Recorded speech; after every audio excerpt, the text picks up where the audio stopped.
বৃন্দ, সাংবাদিক ভাইরা এবং প্রিয় সহকর্মীবৃন্দ, আসসালামু আলাইকুম।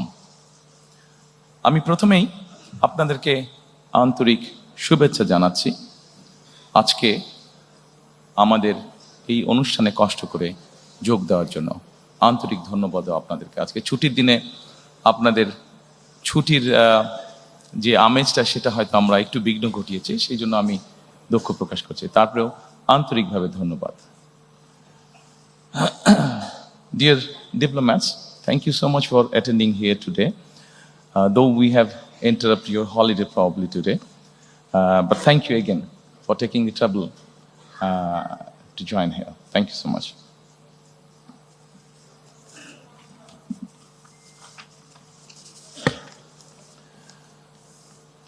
সম্মানিত উপস্থিতিবৃন্দ, আজকে থেকে ৪৭ বছর আগে দেশ এবং জনগণের প্রয়োজনে বাংলাদেশ জাতীয়তাবাদী দলের জন্ম হয়েছিল।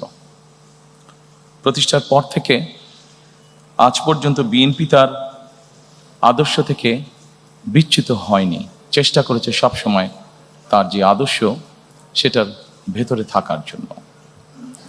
বিএনপির প্রতিষ্ঠাতা স্বাধীনতার ঘোষক শহীদ রাষ্ট্রপতি জিয়াউর রহমান দেশ পরিচালনার দায়িত্ব নিয়ে দেশের স্বাধীনতা সার্বভৌমত্বকে সুদৃঢ় করার চেষ্টা করেছিলেন। তিনি দেশে বহুদলীয় গণতন্ত্র করেছিলেন প্রতিষ্ঠিত, দেশে বাক এবং ব্যক্তি স্বাধীনতা ফিরিয়ে দিয়েছিলেন। একটি দুর্নাম ছিল স্বাধীনতার পরবর্তীতে তলাবিহীন ঝুড়ি বাংলাদেশের। সেই দুর্নাম থেকে মুক্ত করে দেশকে একটি স্বনির্ভর রাষ্ট্রে পরিণত করেছিলেন শহীদ রাষ্ট্রপতি জিয়াউর রহমান। তার শাহাদাত বরণের পরে দেশে আবারও স্বৈরাচারের শাসন প্রতিষ্ঠিত হয়েছিল। দেশনেত্রী বেগম খালেদা জিয়ার আপসহীন সংগ্রামের মাধ্যমে দেশ স্বৈরাচার মুক্ত হয়েছিল। জনগণের রায় বেগম খালেদা জিয়া রাষ্ট্র পরিচালনার দায়িত্ব পাবার পরে দেশে গণতন্ত্রকে প্রাতিষ্ঠানিক রূপ দিয়েছিলেন, দেশে প্রতিষ্ঠিত করেছিলেন সংসদীয় গণতন্ত্র। নারী শিক্ষার প্রসার ঘটানোর জন্য দেশে নারীদেরকে দ্বাদশ শ্রেণী পর্যন্ত বিনা বেতনে শিক্ষার সুযোগ করে দিয়েছিলেন। দেশনেত্রী বেগম খালেদা জিয়ার নেতৃত্বে 2001 সালে তৃতীয়বারের মতন রাষ্ট্র পরিচালনার দায়িত্ব পেলে বেগম খালেদা জিয়া অর্থনীতিকে বাংলাদেশকে এশিয়ার এমার্জিং টাইগারে পরিণত করেছিলেন।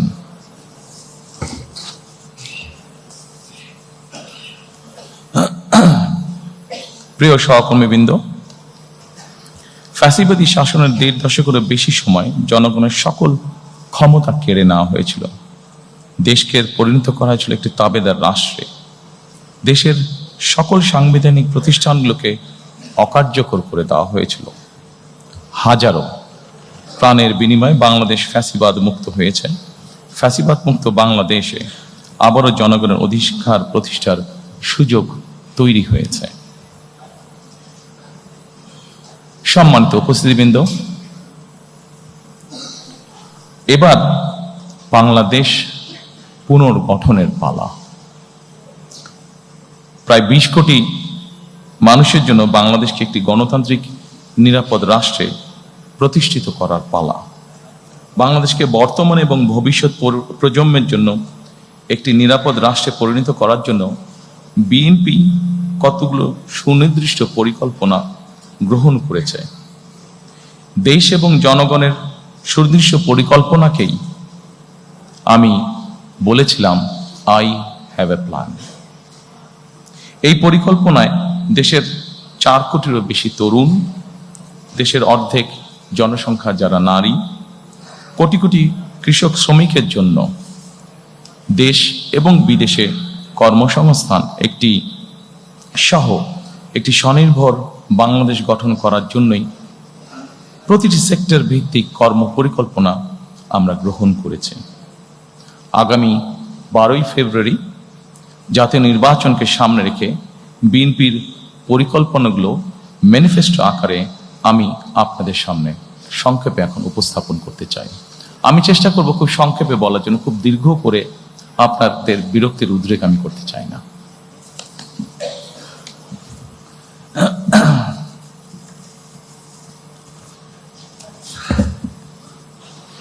Dear friends of Diplomatic Corps, probably I'll be explaining the whole manifesto in my own language, Bangla. But I'm sure you have found that in the folder which you're holding, there's a copy in English. So it will be easy for you to understand what we'll be saying in Bangla. Exactly, the whole thing is in English. So I'll request you, if you can go through the document, you will know what we have or what we are explaining in Bangla. Thank you.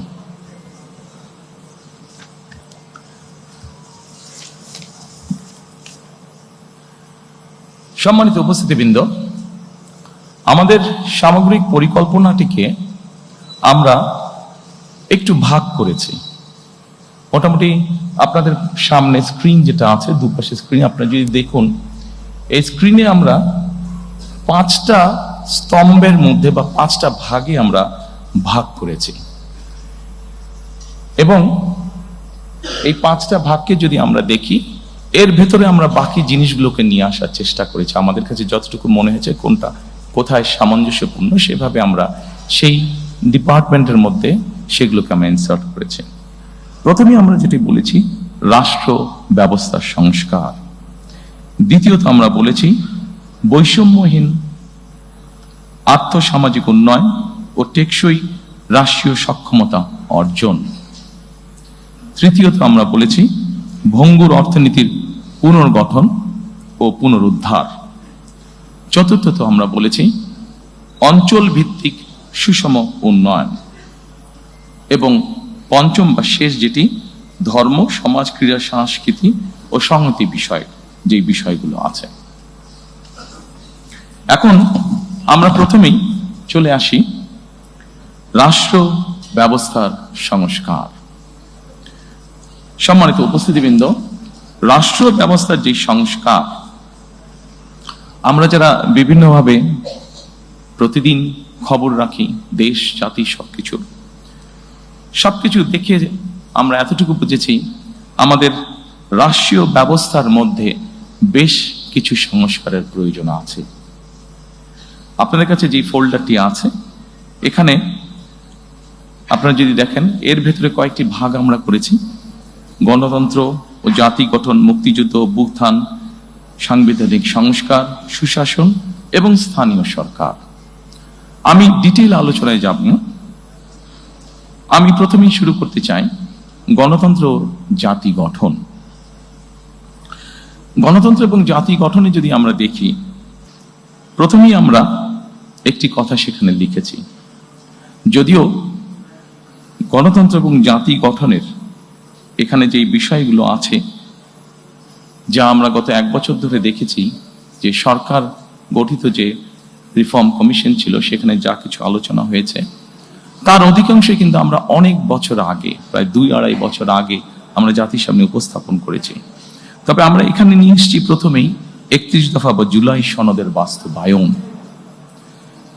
আমরা যখন প্রথম দেশের মানুষের সামনে 31 দফা, আমাদের 2030 vision বা 27 দফা উপস্থাপন করেছিলাম, তখন 31 দফা বা জুলাই সনদের বিষয়টি তখন ছিল না।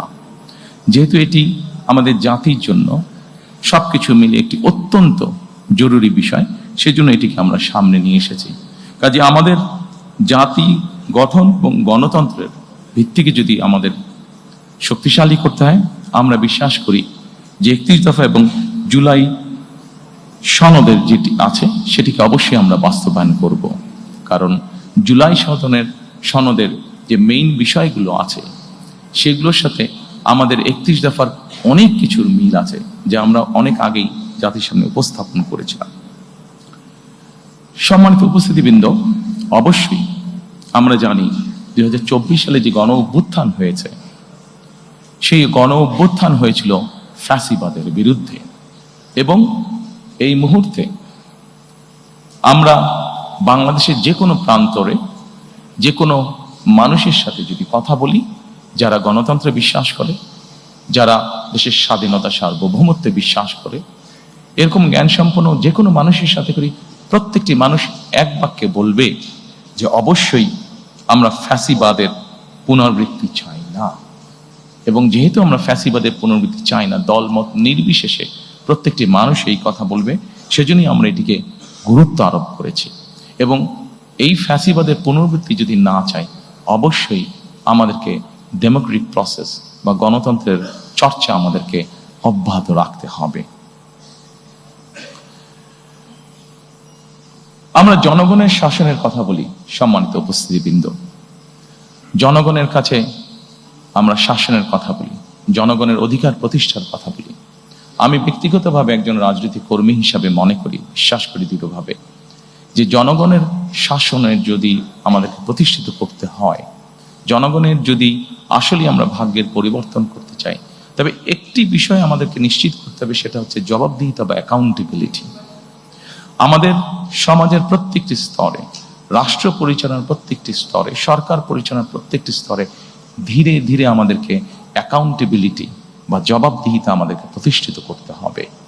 অর্থাৎ যারা যে দায়িত্বে থাকবেন তাদেরকে অবশ্যই জনগণের কাছে কোনো না কোনোভাবে তাদের কাজের জন্য জবাবদিহিতা করতে হবে, অ্যাকাউন্টেবল থাকতে হবে তাদেরকে।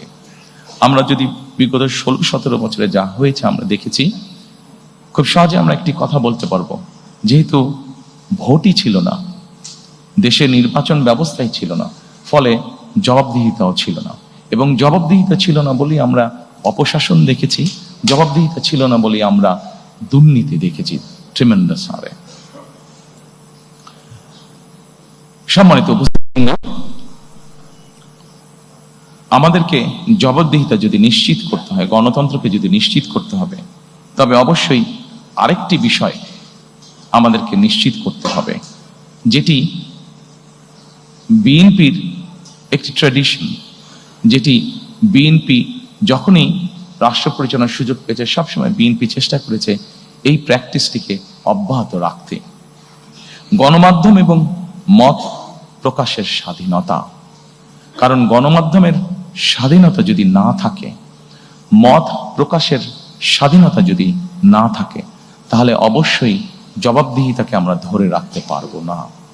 এবং সেই জন্যই রাজনৈতিক কর্মী হিসাবে এবং আমার দলের অবস্থান থেকে আমরা দৃঢ়ভাবে যে কোনো মূল্যে এই ব্যাপারটিকে নিশ্চিত করতে চাই। প্রিয় উপস্থিতিবৃন্দ, আমরা যদি 2001 থেকে 2006 সাল পর্যন্ত পত্রপত্রিকাগুলো দেখি, আমরা দেখব সেই সময় পত্রপত্রিকাগুলো স্বাধীনভাবে তাদের মতামত উপস্থাপন করেছেন বা বক্তব্য তুলে ধরেছেন। এবং পত্রিকাগুলো এখনো আছে, আমরা পত্রিকাগুলো খুললেই দেখতে পাবো যেভাবে বিভিন্নভাবে সরকারকে, তৎকালীন সরকারকে সমালোচনা করা হয়েছে। কিন্তু ভাবে বলতে পারবো যে যেদিন যেই পত্রিকায় সরকারের বিভিন্ন বিষয় নিয়ে সমালোচনা করা হয়েছে, সেদিন সন্ধ্যার পরে কোনো এজেন্সি থেকে কোনো পত্রিকার কাছে কোনো ফোন আসেনি যে এই নিউজটা সরাতে হবে, এই নিউজটা কেন করলেন, বা এই ধরনের কোনো ফোন আসেনি, যা আমরা অবশ্যই গত 16-17 বছর দেখেছি।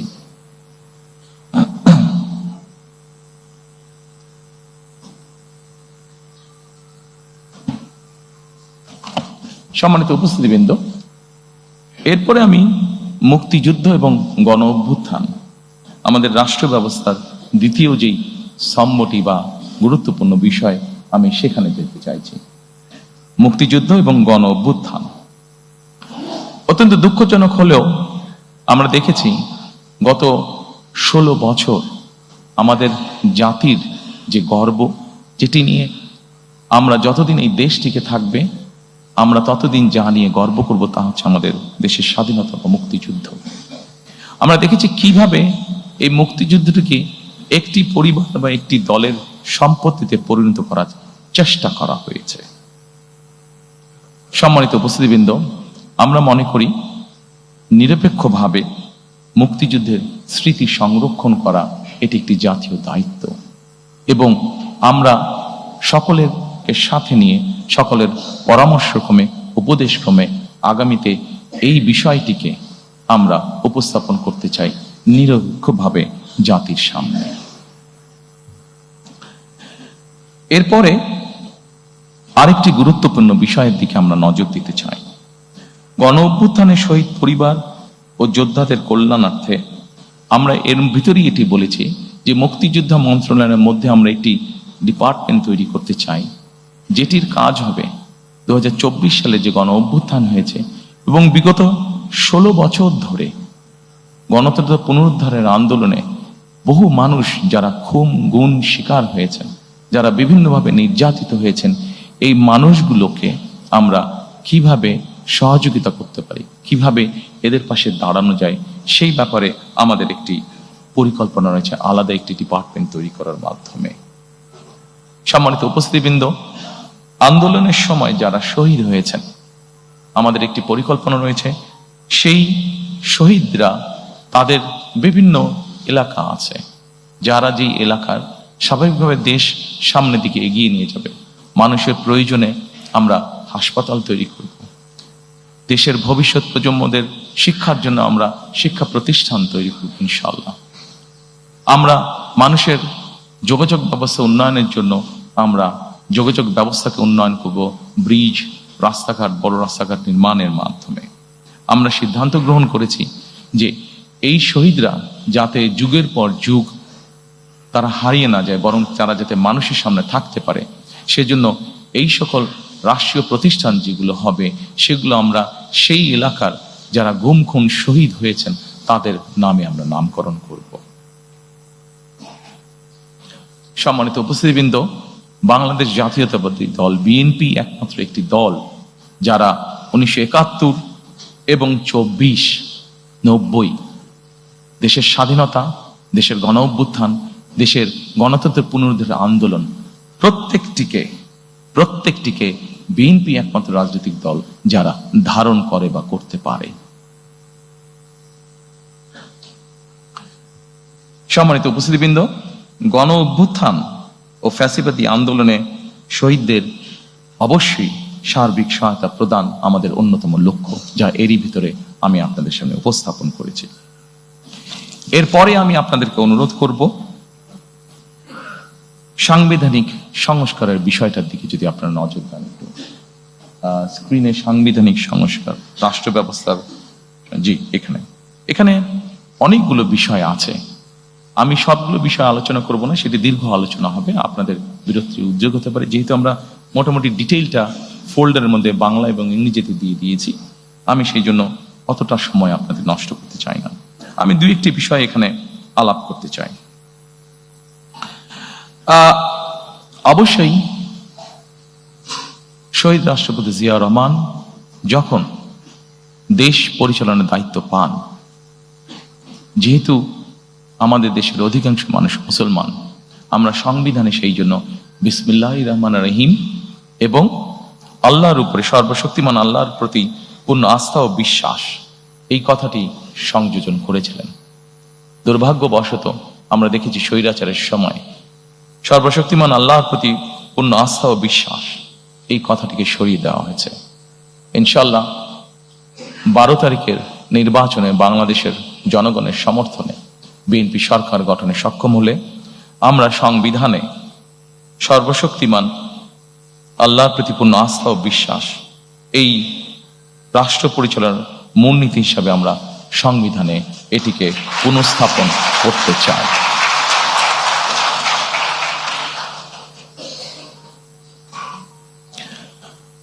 সম্মানিত উপস্থিতিবৃন্দ, আমরা যেহেতু প্রথমে আমি বলেছি যে বাংলাদেশকে যদি গণতান্ত্রিক ভিত্তির উপর প্রতিষ্ঠিত করতে হয়, তাহলে অবশ্যই আমাদেরকে যে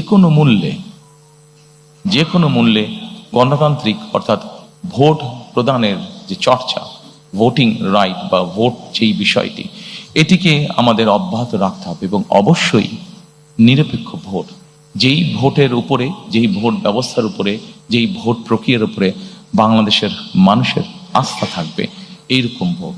এবং বাংলাদেশের মানুষের মনে করার কারণ আছে এরকম একটি নির্বাচন, কারণ অতীতে আমরা দেখেছি 91 সাল, 96 সাল, 2001 সাল যদি আমরা বিবেচনা করি, বাংলাদেশের মানুষ দৃঢ়ভাবে বিশ্বাস করে যে একটি নিরপেক্ষ নির্বাচনের নিশ্চয়তা একমাত্র একটি অরাজনৈতিক সরকার অর্থাৎ তত্ত্বাবধায়ক সরকার বা কেয়ারটেকার সরকারই এনশিওর করতে পারে। এবং সেই জন্যই আমরা যখন আমাদের 31 দফা উপস্থাপন করেছিলাম, সেই সময় আমরা বলেছি আমরা কেয়ারটেকার সরকার আবার দেশে পুনঃপ্রতিষ্ঠিত করতে চাই। এবং পরবর্তীতে বিষয়টি অনেকেই বলেছেন, বিষয়টি বর্তমান সরকার কর্তৃক যে সংস্কার কমিশন হয়েছে সেখানেও আলোচিত হয়েছে। তবে সম্মানিত উপস্থিতিবৃন্দ, অবশ্যই আমার দলের একজন সদস্য হিসাবে আমি ক্রেডিট নিতেই চাইব যে বাংলাদেশে সবচেয়ে প্রথম আমরাই এই কথাটি বলেছি। অর্থাৎ স্বৈরাচারের সময় আমরা যে 31 দফা উপস্থাপন করেছি আজ থেকে প্রায় 2.5 বছর আগে, সেখানে আমরা পরিষ্কারভাবে বলেছি বিএনপি দেশ পরিচালনার সুযোগ পেলে এবং বিএনপির হাতে সেই পরিমাণ সংসদীয় আসনের শক্তি থাকলে অবশ্যই আমরা তত্ত্বাবধায়ক সরকারকে পুনঃপ্রতিষ্ঠিত করব। সম্মানিত উপস্থিতিবৃন্দ, আমরা আমাদের 31 দফার মাধ্যমে একটি প্রস্তাব জাতির সামনে অনেক আগেই দিয়েছিলাম। সেই প্রস্তাবটি হচ্ছে, যে ব্যক্তি প্রধানমন্ত্রী হবেন তার মেয়াদ 10 বছরের বেশি হবে না। পরবর্তীতে সরকার কর্তৃক গঠিত যে রিফর্ম কমিশন, সেখানে অন্যান্য অনেক দল আলোচনা করেছে, বাট এই কথাটি সর্বপ্রথম বিএনপি করেছিল। এটা ডকুমেন্টেড, কাজেই এটির ক্রেডিটও আমরা অবশ্যই গ্রহণ করতে চাই। এবং আমরা ইনশাল্লাহ সরকার গঠনে সক্ষম হলে আমরা অবশ্যই দেশের আইনের মধ্যে এই বিষয়টি প্রবর্তন করব যে একজন ব্যক্তি ম্যাক্সিমাম 10 বছর তার প্রধানমন্ত্রী হিসেবে তার কার্যকাল থাকবে। সম্মানিত উপস্থিতিবৃন্দ, সাংবিধানিক যে সংস্কার, অনেক কিছু আছে, আমাদের অনেক কিছু হয়তো করা প্রয়োজন আছে। তারপরেও একটি বিষয় নিয়ে সুশীল সমাজের মধ্যে, সাংবাদিক নেতৃবৃন্দের মধ্যে সহ বিভিন্ন জায়গায় আলোচনা ছিল অনেক সময়, সেটি হচ্ছে সংবিধানের 70 অনুচ্ছেদ। এটি নিয়ে অনেক তর্ক বিতর্ক, ডিবেট, অনেক কিছু ছিল। 31 দফা যেদিন আমরা উপস্থাপন করি 22শে জুলাই, আমরা সেই 31 দফার মধ্যে বলেছিলাম যে অবশ্যই আমরা এই 70 অনুচ্ছেদ বিষয়টিকে আমরা ধীরে ধীরে পর্যায়ক্রমিকভাবে আমরা একটি অবস্থানে নিয়ে আসতে চাই। দু একটি বিষয় ছাড়া এইটি সম্পূর্ণভাবে ধীরে ধীরে আমরা ওপেন করে দিতে চাই।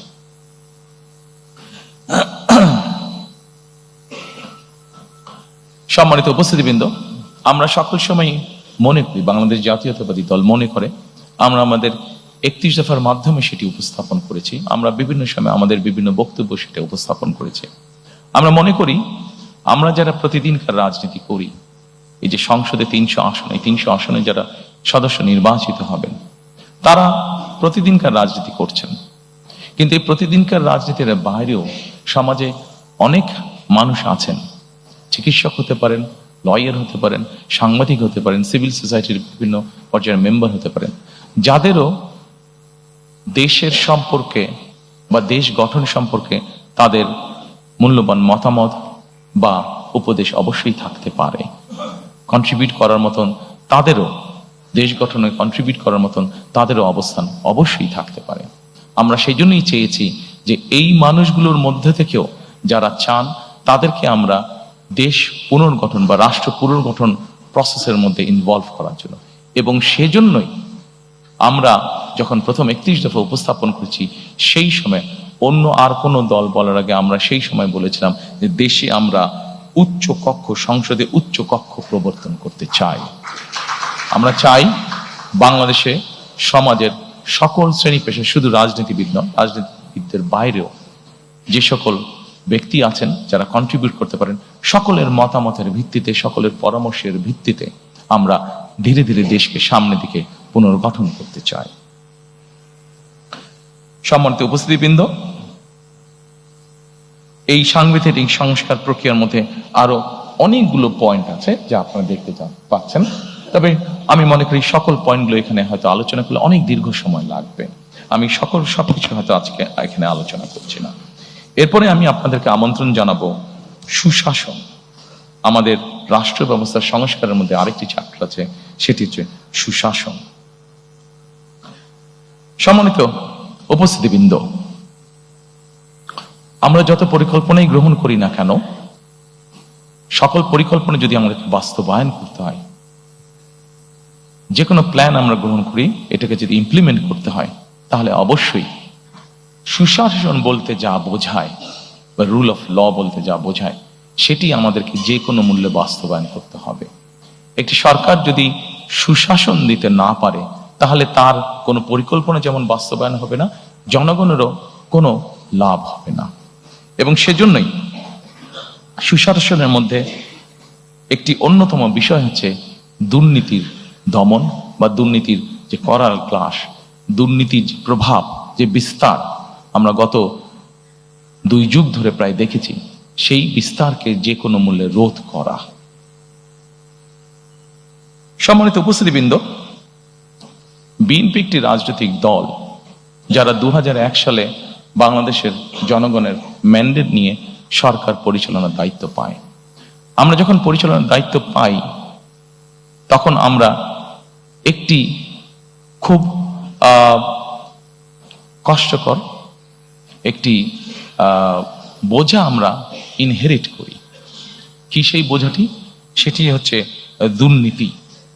2001 সালে বাংলাদেশকে আন্তর্জাতিক সংস্থা দুর্নীতিতে চ্যাম্পিয়ন ঘোষণা করেছিল। আমরা যদি আন্তর্জাতিক ফ্যাক্টস ফিগারগুলো তারপর থেকে দেখি, 2001 সালের পর থেকে দেখি, বিএনপি খুব স্বাভাবিকভাবে এটি আমরা ইনহেরিট করেছিলাম, এই আনওয়ান্টেড যে লাইবিলিটিটা বা আনওয়ান্টেড যে বোঝাটা, এটা যেটা আমরা ইনহেরিট করেছিলাম।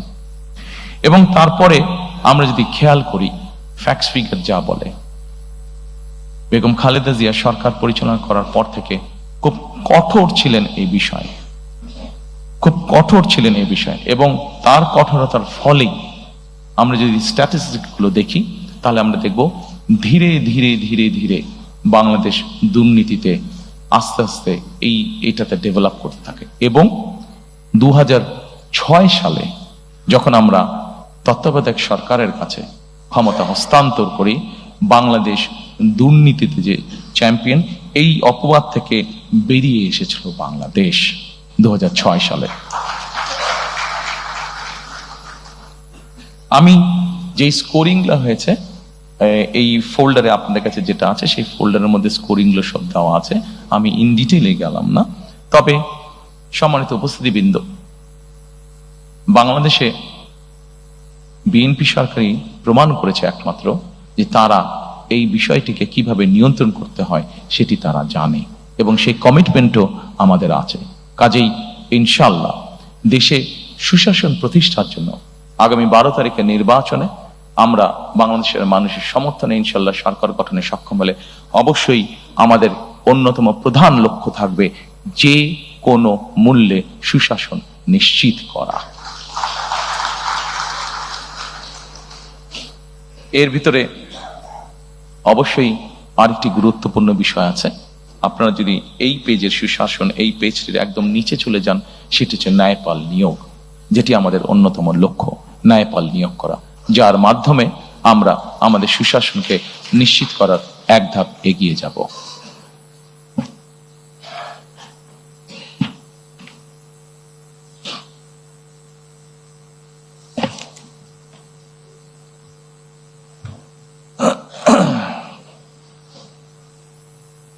সম্মানিত উপস্থিতিবৃন্দ,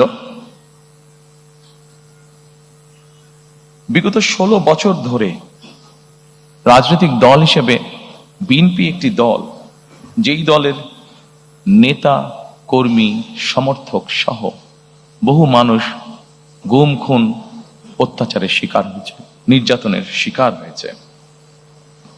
একটি রাজনৈতিক দলের সদস্য হিসাবে আজকে এখানে আমন্ত্রিত সকল অতিথির সামনে আমরা বলতে চাই, অবশ্যই আমরা চাই না যে ঘটনার ভিতর দিয়ে, যে বিভীষিকার ভিতর দিয়ে বিএনপি গিয়েছে, সেই ঘটনার আবার পুনরাবৃত্তি বাংলাদেশে হোক।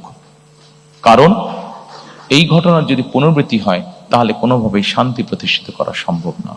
আমরা ক্ষতিগ্রস্ত হয়েছি, আমাদের নেতাকর্মীরা পঙ্গুত্ব বরণ করেছে, সহায় সম্পত্তি হারিয়েছে, কিন্তু প্রতিশোধ কখনো শান্তি এনে দিতে পারে না, প্রতিশোধ কখনোই ভালো কিছু এনে দিতে পারে না। এবং সেজন্যই আমরা মনে করি সর্বস্তরে যত দ্রুত সম্ভব দ্রুততার সাথে সর্বস্তরে আইনের শাসন প্রতিষ্ঠিত করাই একমাত্র এই দেশ এবং জাতিকে রক্ষা করতে পারে। একই সাথে 2024 সালের যে আন্দোলন হয়েছিল, সেখানে বৈষম্য নামক এই শব্দটি অত্যন্ত গুরুত্বপূর্ণ ছিল।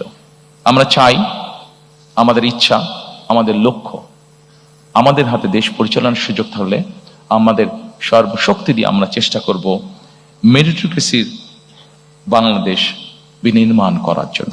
অর্থাৎ প্রিয় সহকর্মীবৃন্দ, প্রিয় উপস্থিতিবৃন্দ, একটি বিষয় আজকে আমাদেরকে অনুধাবন করতে হবে।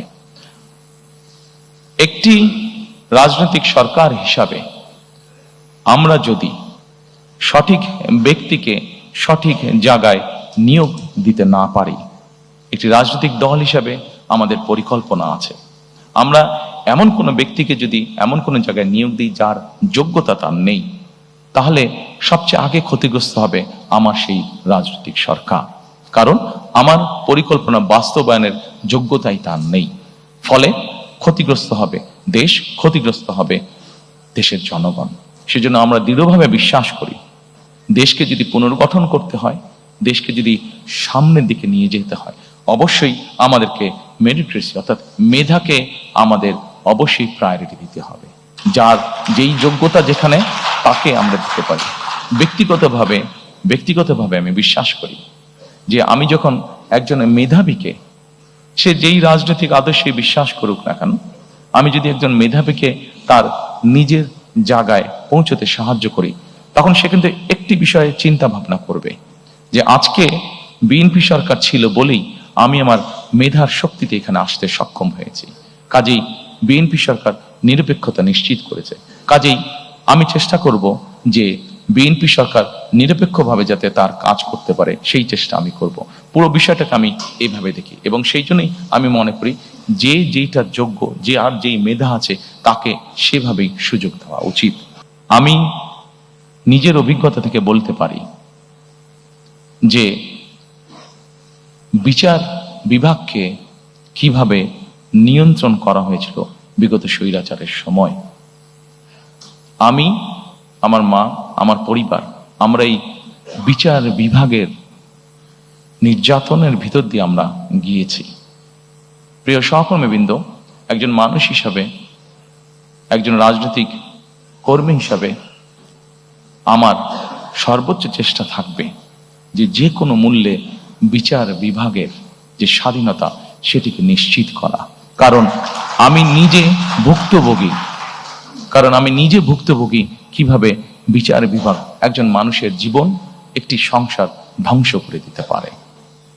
সেই জন্য আমরা সরকার গঠনে সক্ষম হলে আমাদের সর্বোচ্চ চেষ্টা থাকবে যে কোনো মূল্যে বিচার বিভাগের স্বাধীনতাকে নিশ্চিত করা। সম্মানিত উপস্থিতিবৃন্দ, এরপরে আপনাদেরকে আমি অনুরোধ করব, রাষ্ট্র ব্যবস্থার সংস্কারের শেষ যেই ঘটে স্থানীয় সরকার, সেখানে যদি আপনারা একটু দৃষ্টি দেন। সম্মানিত উপস্থিতিবৃন্দ, বিএনপি বিশ্বাস করে স্থানীয় সরকার হলো গণতন্ত্র এবং উন্নয়নের প্রাণ কেন্দ্র। আমাদের এখানে অনেকেরই অভিজ্ঞতা আছে বিভিন্ন দেশ দেখার, বিশেষ করে ইউরোপের উন্নত দেশগুলো দেখার। আমি নিজেও অনেকদিন ইউকেতে থাকতে বাধ্য হয়েছি। আমি সেখানে যতটুকু দেখেছি, আমার যতটুকু অভিজ্ঞতা হয়েছে, যে স্থানীয় সরকার বলতে যেই সরকারটিকে বোঝায়, এটিকে যদি আমরা স্বাধীনভাবে কাজ করতে দিতে সক্ষম হই, এটিকে যদি আমরা একটি প্রাতিষ্ঠানিক রূপ হিসেবে ধীরে ধীরে গড়ে তুলতে পারি, তাহলে দেশের অনেক সমস্যার সমাধান করা স্থানীয়ভাবে সম্ভব হবে। দুঃখজনকভাবে হলেও আমাদের দেশের টেকনাফের একজন মানুষকে বা তেঁতুলের একজন মানুষকে অনেক সময় ঢাকায় আসতে হয় বিভিন্ন কাজে, ছোট্ট একটি কাজে হয়তো তাকে ঢাকায় আসতে হয়। কিন্তু আমরা যদি ধীরে ধীরে স্থানীয় সরকার এটিকে যদি আমরা ধীরে ধীরে শক্তিশালী করে গড়ে তুলতে পারি, তাহলে অবশ্যই এমনও পরিস্থিতি দাঁড়াবে যে কোনো একটি মানুষকে তার প্রয়োজনের জন্য, ছোটখাটো প্রয়োজনের জন্য হয়তো ঢাকায় আসার প্রয়োজন হবে না, সে স্থানীয়ভাবেই তার সমস্যার সমাধান করতে পারবে। শুধু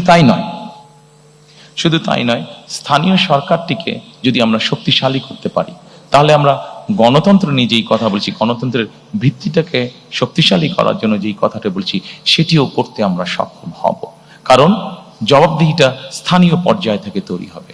জবাবদিহিতা যখন স্থানীয় পর্যায় থেকে তৈরি হবে, মানুষের জীবনমান উন্নয়ন হতে তখন বাধ্য, দুর্নীতি কমে আসতে তখন বাধ্য, প্রকৃত উন্নয়ন বলতে যা বোঝায়, আইন শৃঙ্খলা বলতে যা বোঝায়, সকল কিছু তখন ধীরে ধীরে ভালোর দিকে এগোতে থাকবে।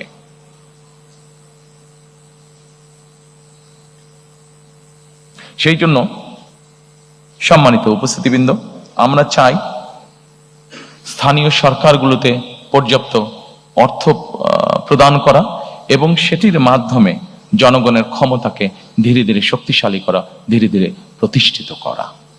আমরা 20 কোটি মানুষের দেশ, ঢাকা থেকে আমরা কখনোই সার্বিকভাবে দেশের উন্নয়ন করতে সক্ষম হব না। আমাদেরকে যে কোনো মূল্যে অবশ্যই চেষ্টা করতে হবে যাতে করে আমরা স্থানীয় সরকারকে শক্তিশালী করতে পারি, জবাবদিহিতা তৈরি করতে পারি এবং লোকাল যে সমস্যাগুলো আছে সেগুলো যাতে স্থানীয় পর্যায়ে আমরা ধীরে ধীরে সমাধান করতে পারি।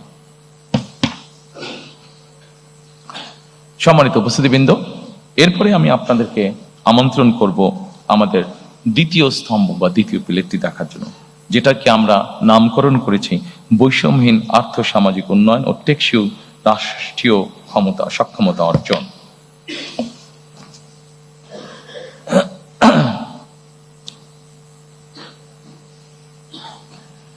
সম্মানিত উপস্থিতিবৃন্দ, বাংলাদেশে এইটিকে আমরা বৈষম্যহীন আর্থ সামাজিক উন্নয়ন টেকসই রাষ্ট্রীয় সক্ষমতা অর্জন, এটিকে আমরা কয়েক ভাগে আবার ভাগ করেছি। এখানে প্রথমে আছে সামাজিক সুরক্ষা, যেটি অবশ্যই প্রয়োজন। এটি শুধু বাংলাদেশের মতন দেশে না, এটা ইউরোপের যে কোনো ডেভেলপ যেগুলা ভালো দেশ, সেখানেও কিন্তু এই সামাজিক সুরক্ষা মানুষকে প্রদান করা হয়ে থাকে। এরপর আছে নারীর ক্ষমতায়ন। একটি দেশ, যেই দেশের অর্ধেক জনসংখ্যা হচ্ছে নারী, সেখানে নারীর ক্ষমতায়ন যদি আমরা নিশ্চিত করতে না পারি, আমরা যত বড় বড় কথাই বলি না কেন, কোনোটি কখনো সাকসেসফুল করা সম্ভব নয়। এরপরে আছে, এই ঘরের মধ্যে আছে কৃষি এবং খাদ্য, দুটো একইভাবে রিলেটেড। কৃষি যদি ভালো না হয়, খাদ্যের সরবরাহ যদি ঠিকভাবে না থাকে, স্বাভাবিকভাবে মানুষ অপুষ্টি সহ বিভিন্নভাবে আস্তে আস্তে পিছিয়ে যাবে। গুরুত্বপূর্ণ একটি বিষয় হচ্ছে কর্মসংস্থান এবং যুব উন্নয়ন। আমাদের 4.5 কোটি প্রায় ইয়াং মানুষ, এই মানুষদেরকে যদি আমরা কর্মসংস্থান বা উন্নয়নের দিকে নিয়ে যেতে না পারি, কোনোভাবেই সম্ভব না উন্নয়নকে ধরে রাখা। শিক্ষা, মানব সম্পদ, স্বাস্থ্যসেবা, প্রত্যেকটি আমাদের জানাতে অত্যন্ত গুরুত্বপূর্ণ। এরপরে একটি বিষয় আসছে প্রতিরক্ষা এবং পররাষ্ট্রনীতি। আমরা যখন ওই ঘরে যাব, আমি আপনাদের সাথে সংক্ষেপে এই বিষয়টি, আমার মতামতকে আপনাদের সামনে তুলে ধরবো বা আমাদের পর্যালোচনা। এরপরে আছে আমাদের প্রায় 1.5 কোটি মানুষ প্রবাসে বাস করেন এবং তারা আমাদেরকে দেশ গঠনে বিভিন্নভাবে সহযোগিতা করেন। তাদেরকে নিয়ে আমাদের কি চিন্তা, সেটিও সংক্ষেপে আপনাদের সামনে তুলে ধরবো। এবং এরপরে আসছে পরিবেশ, পানি ও দুর্যোগ ব্যবস্থাপনা।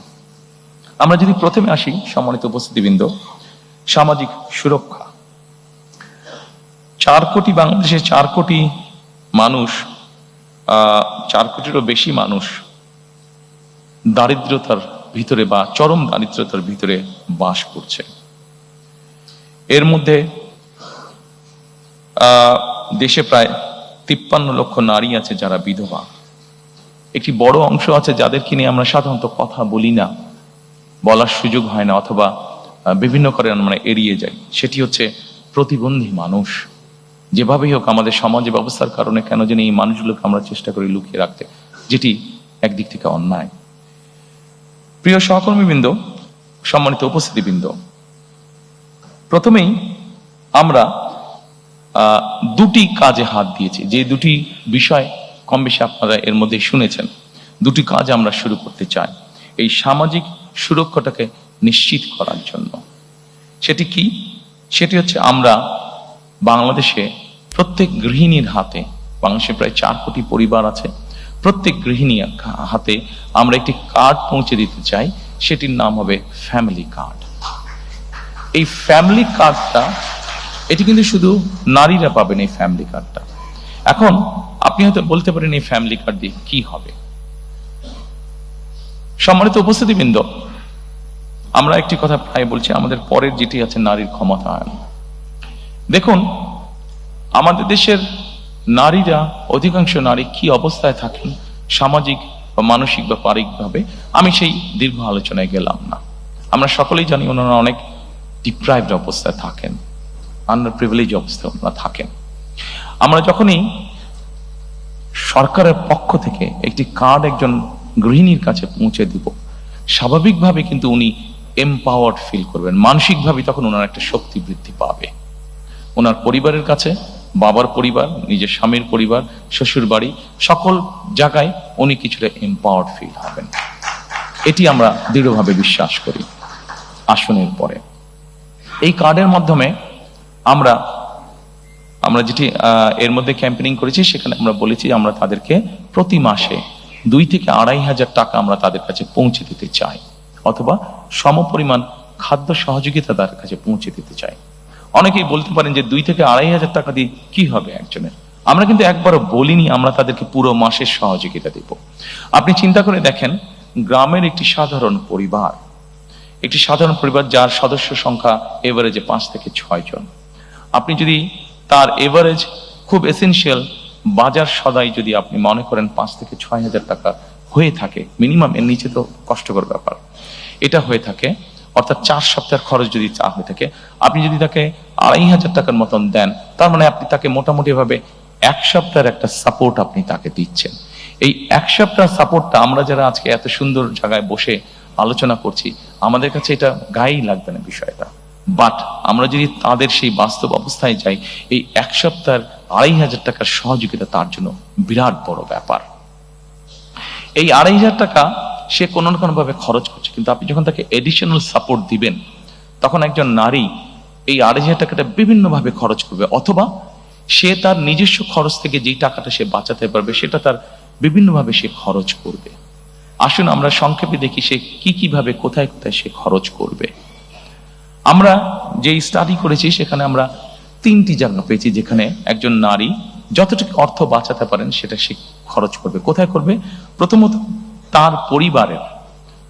তার পরিবারের যে সন্তান আছে তাদের খাওয়া দাওয়া, হেলথের পিছনে সে খরচ করবে প্রথমেই, যে তার ছেলেমেয়েরা একটু ভালো খাক, একটু ভালোভাবে খেয়ে পরে থাকুক।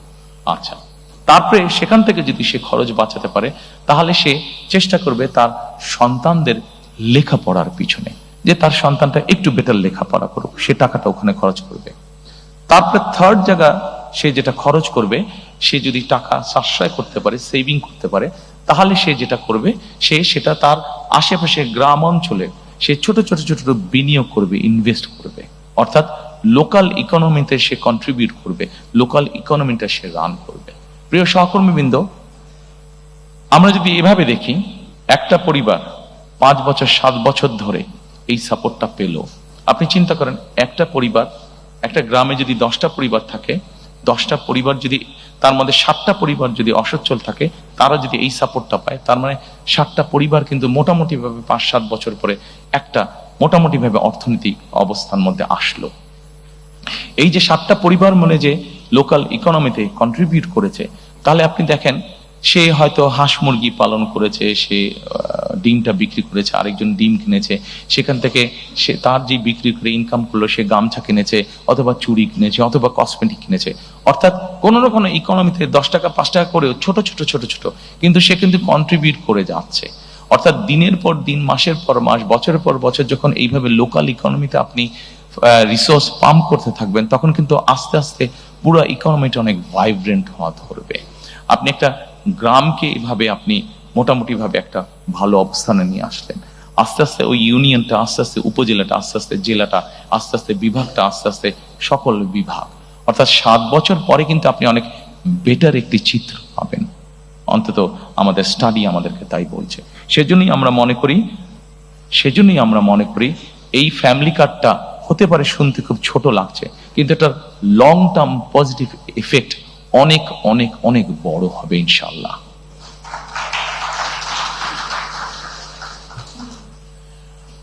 দ্বিতীয়ত, সম্মানিত উপস্থিতিবৃন্দ, আমরা আরেকটি কার্ড ইন্ট্রোডিউস করতে চাচ্ছি, সেটাকে আমরা বলছি ফার্মার্স কার্ড বা কৃষক কার্ড।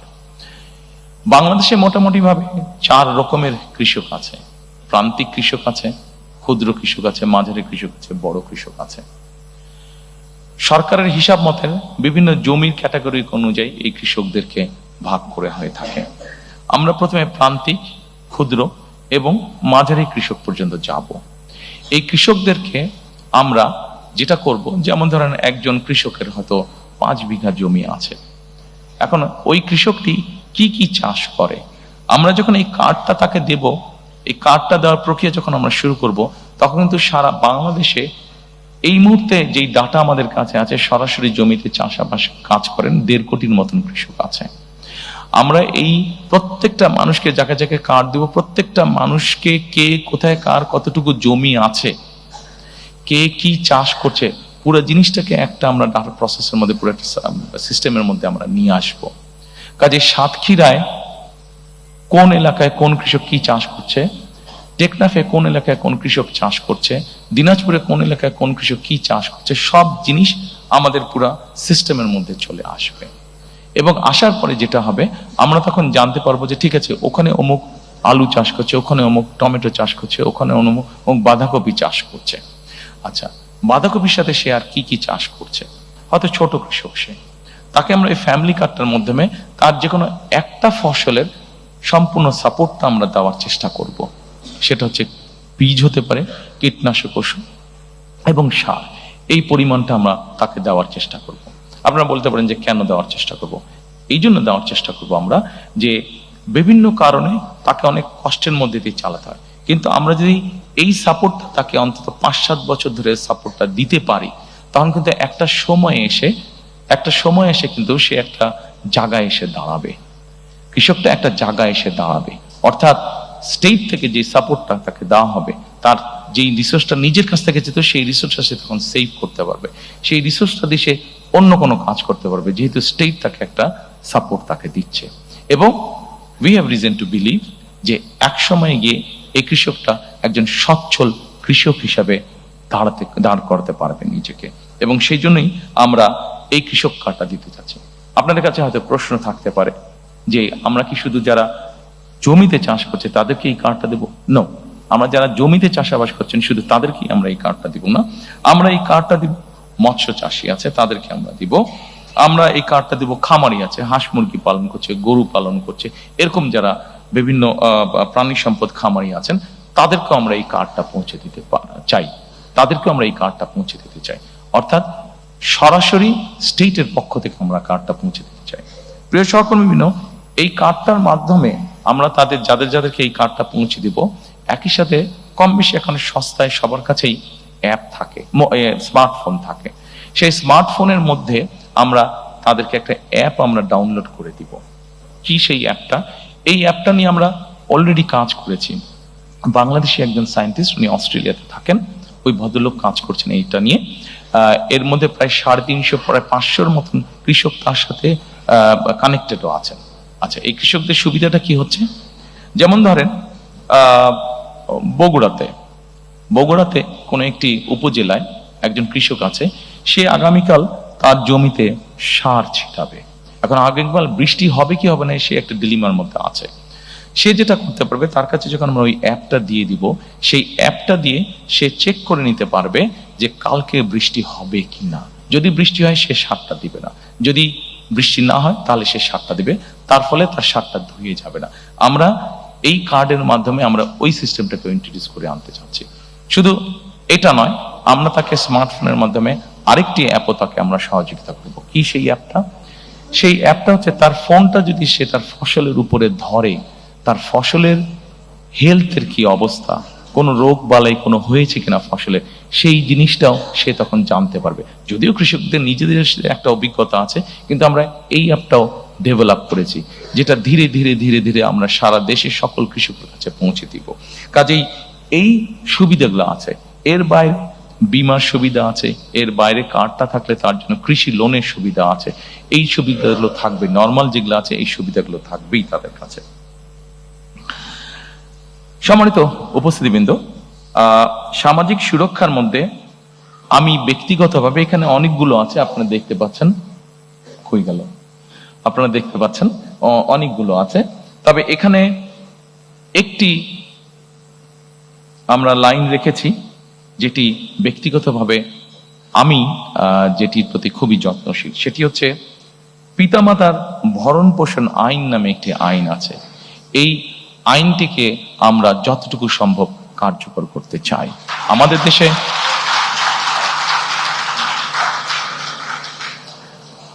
দেশে এরকম অনেক বৃদ্ধ পিতামাতা আছেন যাদেরকে অনেক সময় যে কোনো কারণে সন্তানরা দেখতে চায় না বা ভরণ পোষণ করে না, কিন্তু রাষ্ট্রের পক্ষ থেকে কিভাবে বৃদ্ধ পিতামাতাদের পাশে দাঁড়ানো যায়, কিভাবে তাদেরকে সহযোগিতা করা যায়, এই ব্যাপারে আমাদের পরিকল্পনা রয়েছে।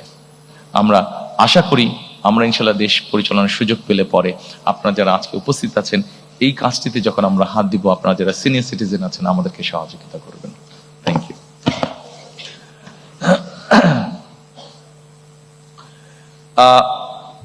এরপরে আমি আপনাদেরকে অনুরোধ করব এই বৈষম্যহীন আর্থ সামাজিক উন্নয়নের টেকসই রাষ্ট্রীয় সক্ষমতা অর্জনের এরপরে সেকেন্ড যেটি আছে আমাদের নারীর ক্ষমতায়ন। নারীর ক্ষমতায়নের ব্যাপারে এর আগেই বলেছি যে আমাদের যে ফ্যামিলি কার্ডটা, এটার মূল লক্ষ্য বা উদ্দেশ্যটা কি?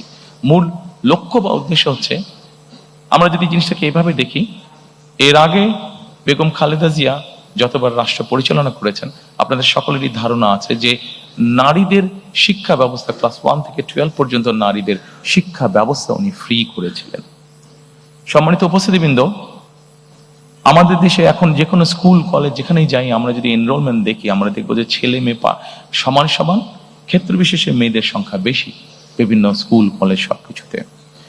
এখন শুধু শিক্ষা দিলে তো হবে না, আমি যেটা আগেই বলেছি, শিক্ষার পাশাপাশি আমাদেরকে অর্থনৈতিকভাবে সামাজিকভাবে এই নারীদেরকে আমাদেরকে প্রতিষ্ঠিত করতে হবে।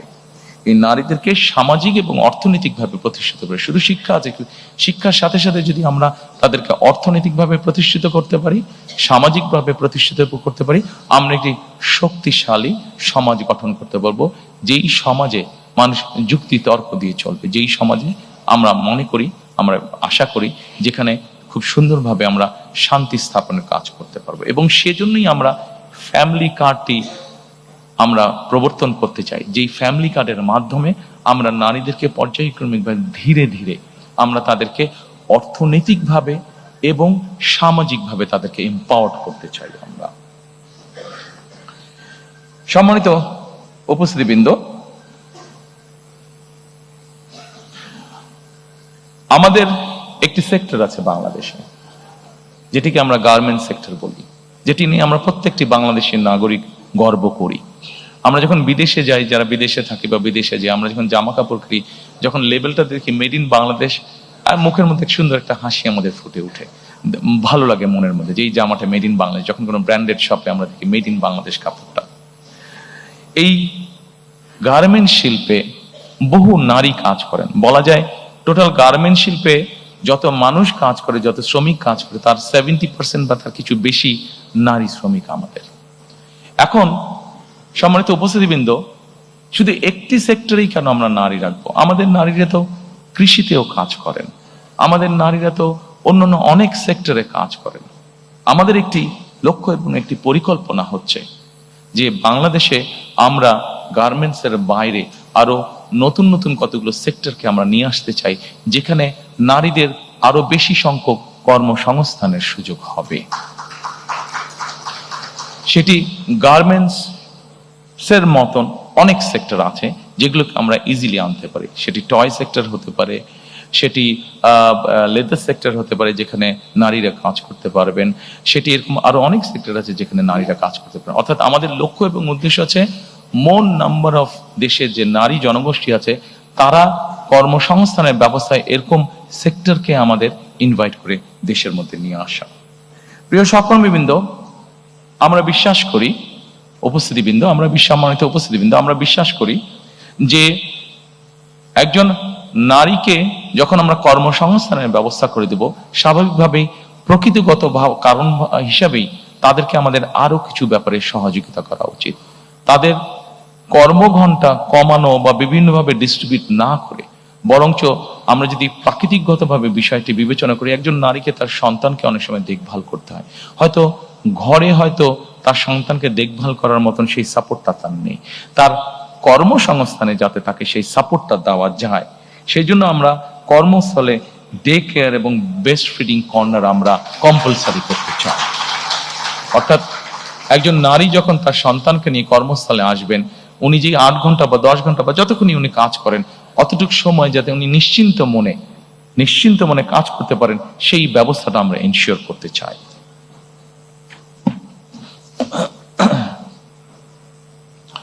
সম্মানিত উপস্থিতিবৃন্দ, আমি মনে হয় আপনাদের বিরক্তির উদ্রেক হচ্ছি না, আমি চেষ্টা করছি সংক্ষেপে রাখার জন্য আমার আলোচনাটা, উপস্থাপনাটা। আমি হয়তো ঠিক রেগুলার নর্মালি আপনারা যেভাবে দেখে অভ্যস্ত ম্যানিফেস্টো উপস্থাপন, আমি ঠিক ওভাবে যাচ্ছি না। নর্মালি সাধারণত লাইন বাই লাইন আমাদের নেতৃবৃন্দরা পড়ে যান। আমি যতটুকু বিশ্বাস করি, যতটুকু বুঝি, যতটুকু জানি, যে জিনিসগুলো আমি বিশ্বাস করি আপনাদের সামনে আমি সেই জিনিসগুলো উপস্থাপনের চেষ্টা করছি।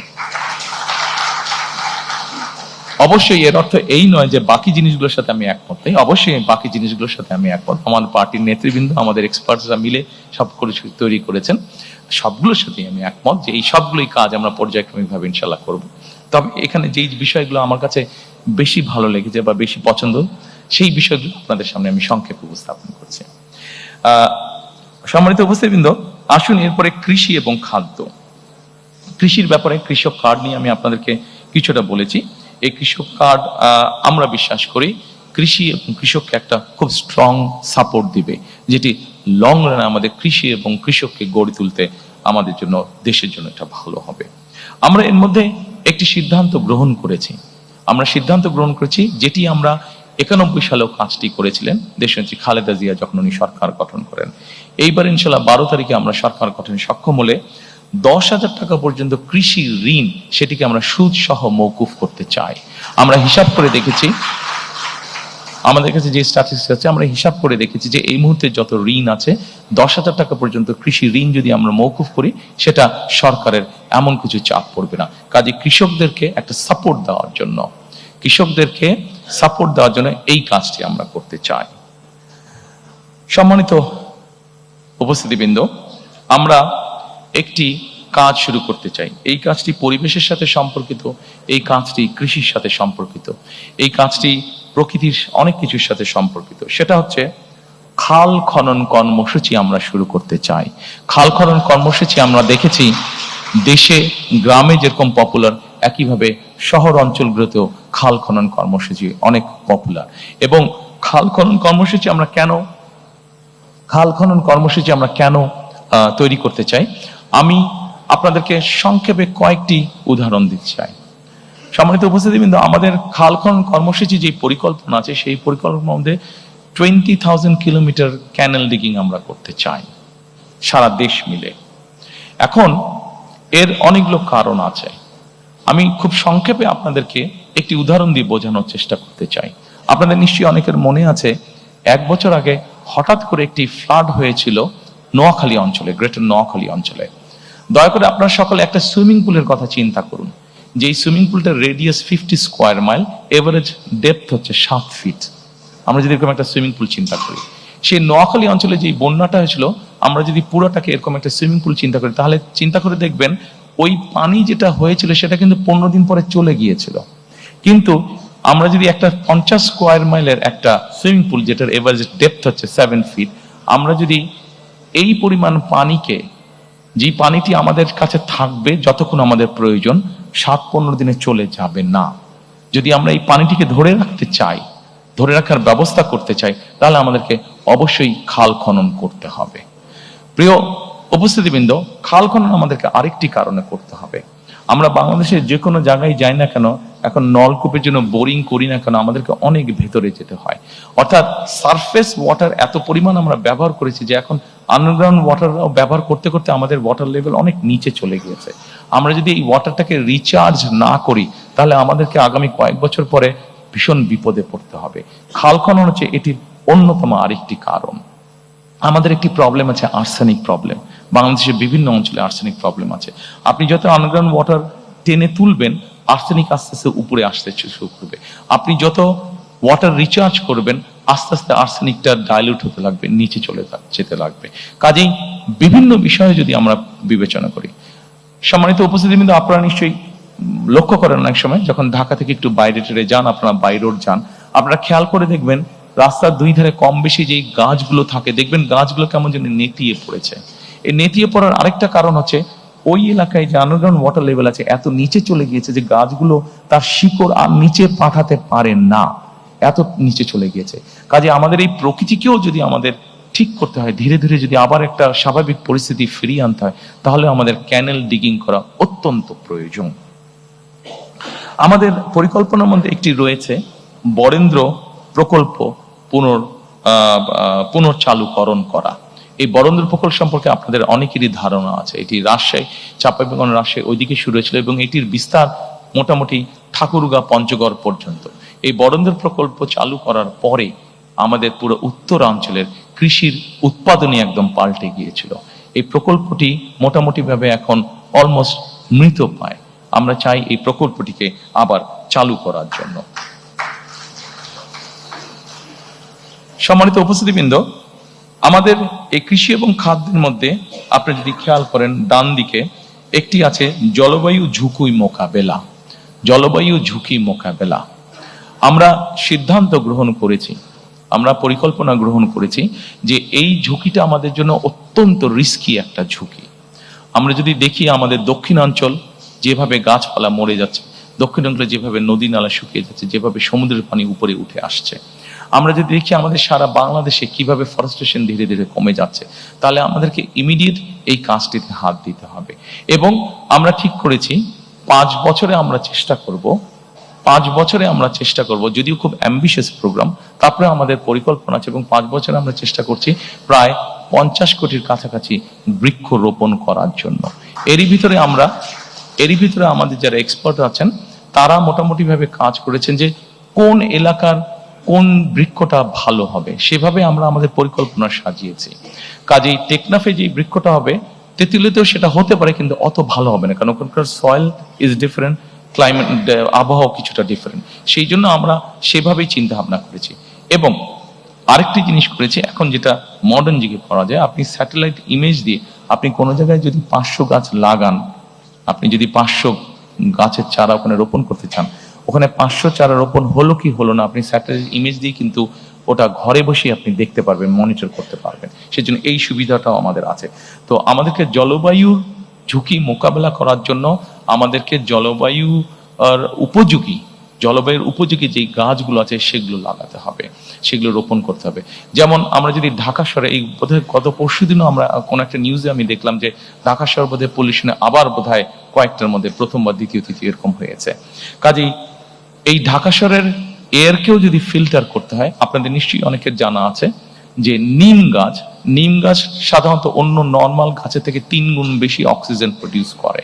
কাজে আমরা যদি নিম গাছ প্রচুর পরিমাণে ঢাকা শহরে লাগাতে সক্ষম হই, রোপণ করতে সক্ষম হই, তাহলে আমরা কিছুটা হলেও আমাদের ঢাকা শহরের বাতাসকে আমরা ফিল্টার করতে পারবো। অবশ্যই এর বাইরে আমাদেরকে অনেকগুলো স্টেপ গ্রহণ করতে হবে, যেমন ডিজেল ইঞ্জিনের ব্যবহার কমিয়ে আনতে হবে, ফসিল ফুয়েল যেগুলোতে ব্যবহার হয় সেগুলো আমাদেরকে কমিয়ে আনতে হবে, আমাদেরকে ইলেকট্রিক ভেহিকলকে মোর এনকারেজ করতে হবে। সম্মানিত উপস্থিতিবৃন্দ, আমাদের কৃষিতে একটি বিরাট বড় সমস্যা আছে, সেটি হচ্ছে কৃষক এবং বাজারের সরাসরি যে সংযোগটা, এটা বিভিন্ন কারণে আমাদের পক্ষে হয়তো গড়ে তোলা সম্ভব হয়নি।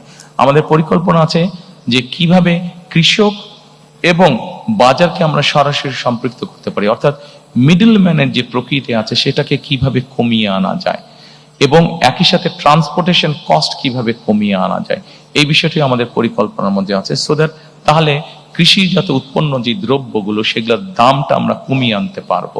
সেটাকে দাম যদি আমরা কমিয়ে আনতে পারি তা আমরা মানুষের কাছে কম মূল্যে আমরা পৌঁছে দিতে সক্ষম হব।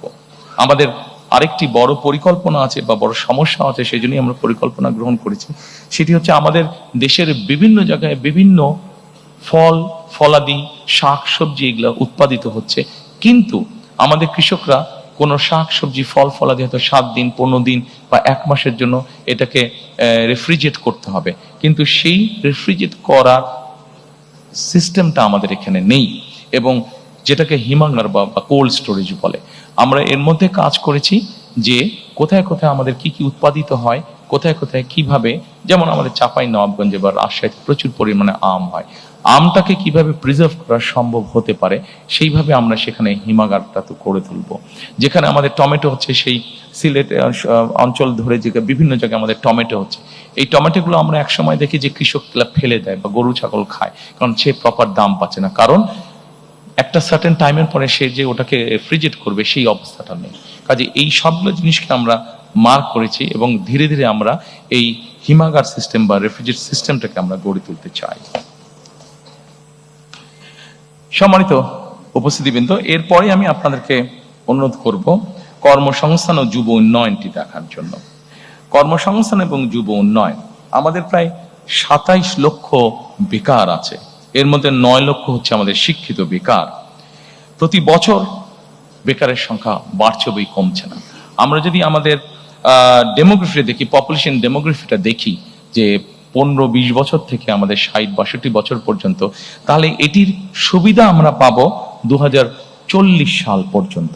অর্থাৎ আমাদের যারা এখন ইয়াং জেনারেশন আছে, এদেরকে যদি আমরা আগামী 40 সালের ভিতরে কর্মসংস্থানের ব্যবস্থা করতে না পারি, তাহলে আমরা আমাদের অর্থনীতির যে গতি আছে এটিকে আমরা তৈরি করতে পারবো না। অর্থনৈতিক যে সমৃদ্ধি আছে সেই সমৃদ্ধিটাকে আমরা কাজে লাগাতে পারবো না। সেজন্য আমাদেরকে যে কোনো ভাবেই হোক আমাদেরকে সিদ্ধান্ত বা পরিকল্পনা গ্রহণ করতে হবে কিভাবে আমরা এত বিপুল সংখ্যক, অর্থাৎ 15-20 বছর থেকে 60-62 বছর পর্যন্ত, যে অর্থাৎ 2040 সালের মধ্যে আমরা আমাদের যুব বলতে যেই শ্রেণীটা আছে, তরুণ বলতে যেই শ্রেণীটা আছে, তাদের কর্মসংস্থানের ব্যবস্থা করতে পারি। আমরা এখানে অনেকগুলো বিষয় চিন্তা করেছি, তার মধ্যে 2-3টি বিষয় আমি আপনাদের সাথে আলোচনা করব। যেমন বিদেশি ভাষা, আমাদের দেশ থেকে প্রচুর মানুষ বাইরে যায়। আমরা যদি এই মানুষগুলোকে যারা বাইরে যায় এদেরকে যদি আমরা ল্যাঙ্গুয়েজ কোর্স দিতে পারি, তাহলে এটি কিন্তু তার জন্য একটা বেনিফিট হবে, এবং ল্যাঙ্গুয়েজ কোর্সের কারণেই কিন্তু সে অনেক জায়গায়, দেশের বাইরে অনেক জায়গায় অনেক ইজিলি সে তার কর্মসংস্থানের ব্যবস্থা করতে পারবে।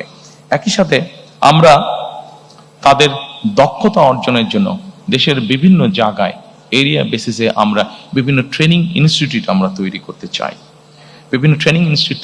চাই, আমাদের এর ভিতরে আমরা যেটা কাজ করেছি সেটা হচ্ছে যে আমরা বিভিন্নভাবে চেক করেছি যে আগামী 10 বছর পর্যন্ত পৃথিবীর কোন কোন দেশে কি কি ধরনের মানুষ যেতে পারে, কি কি ধরনের মানুষ যাওয়ার কাজের স্কোপ আছে, সেটির ভিত্তিতে আমরা আমাদের ট্রেনিং ইনস্টিটিউটগুলোকে ঢেলে সাজানোর পরিকল্পনা করেছি।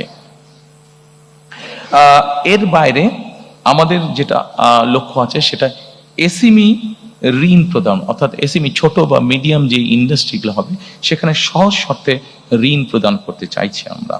আমরা যারা অনলাইনে শপিং করে, অ্যামাজন এবং আলিবাবা এই ধরনের প্রতিষ্ঠানের সাথে আপনাদের অনেকেরই পরিচয় আছে। এইখানে যেই দ্রব্যগুলো পাওয়া যায়, প্রোডাক্টগুলো পাওয়া যায়, এগুলো যে খুব রকেট সায়েন্স টাইপের প্রোডাক্ট তা না, এগুলা বরং এই প্রোডাক্টগুলো খুব সহজেই কিন্তু তৈরি করা সম্ভব হয়। আমরা যেটা করতে চাইছি, আমরা আমাদের এসএমই এন্টারপ্রেনার যারা থাকবে তাদেরকে আমরা এনকারেজ করতে চাইছি যে তারা এই ধরনের ছোট ছোট সেটআপগুলো তারা করুক, এবং আমরা সরকার থেকে তাদেরকে বিভিন্ন রকম সহযোগিতা করবো। অ্যাট দ্য সেম টাইম আমরা অ্যামাজন এবং আলিবাবা এই ধরনের প্রতিষ্ঠানের সাথে প্রাইমারি কথা বলেছি যে তারা তাদের প্রকিউরমেন্টটা বাংলাদেশ থেকে করুক। যখন তারা বাংলাদেশ থেকে তাদের প্রকিউরমেন্টটা করা শুরু করবে, খুব স্বাভাবিকভাবেই আমাদের এই মিল ফ্যাক্টরিগুলো চলবে, এবং এই মিল ফ্যাক্টরিগুলো চলা মানে কর্মসংস্থানের ব্যবস্থা।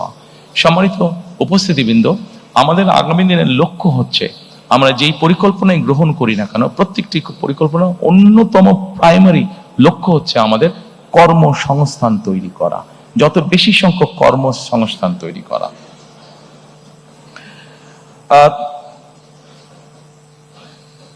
এর বাইরে আমাদের পরিকল্পনা আছে আন্তর্জাতিক, আমাদের ইয়াং জেনারেশনের অনেকেই অনলাইনে বা আইটিতে কাজ করে থাকে, কিন্তু তাদের পেমেন্টের ক্ষেত্রে বিভিন্ন রকম পেমেন্ট সেটার ক্ষেত্রে বিভিন্ন রকম সমস্যা হয়ে থাকে।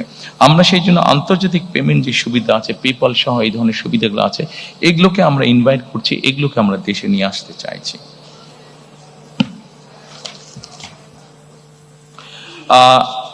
সম্মানিত উপস্থিতিবৃন্দ, এরপরে আমি শিক্ষা, মানব সম্পদ এবং স্বাস্থ্য সেবা এটির প্রতি আপনাদেরকে নজর দিতে বলবো।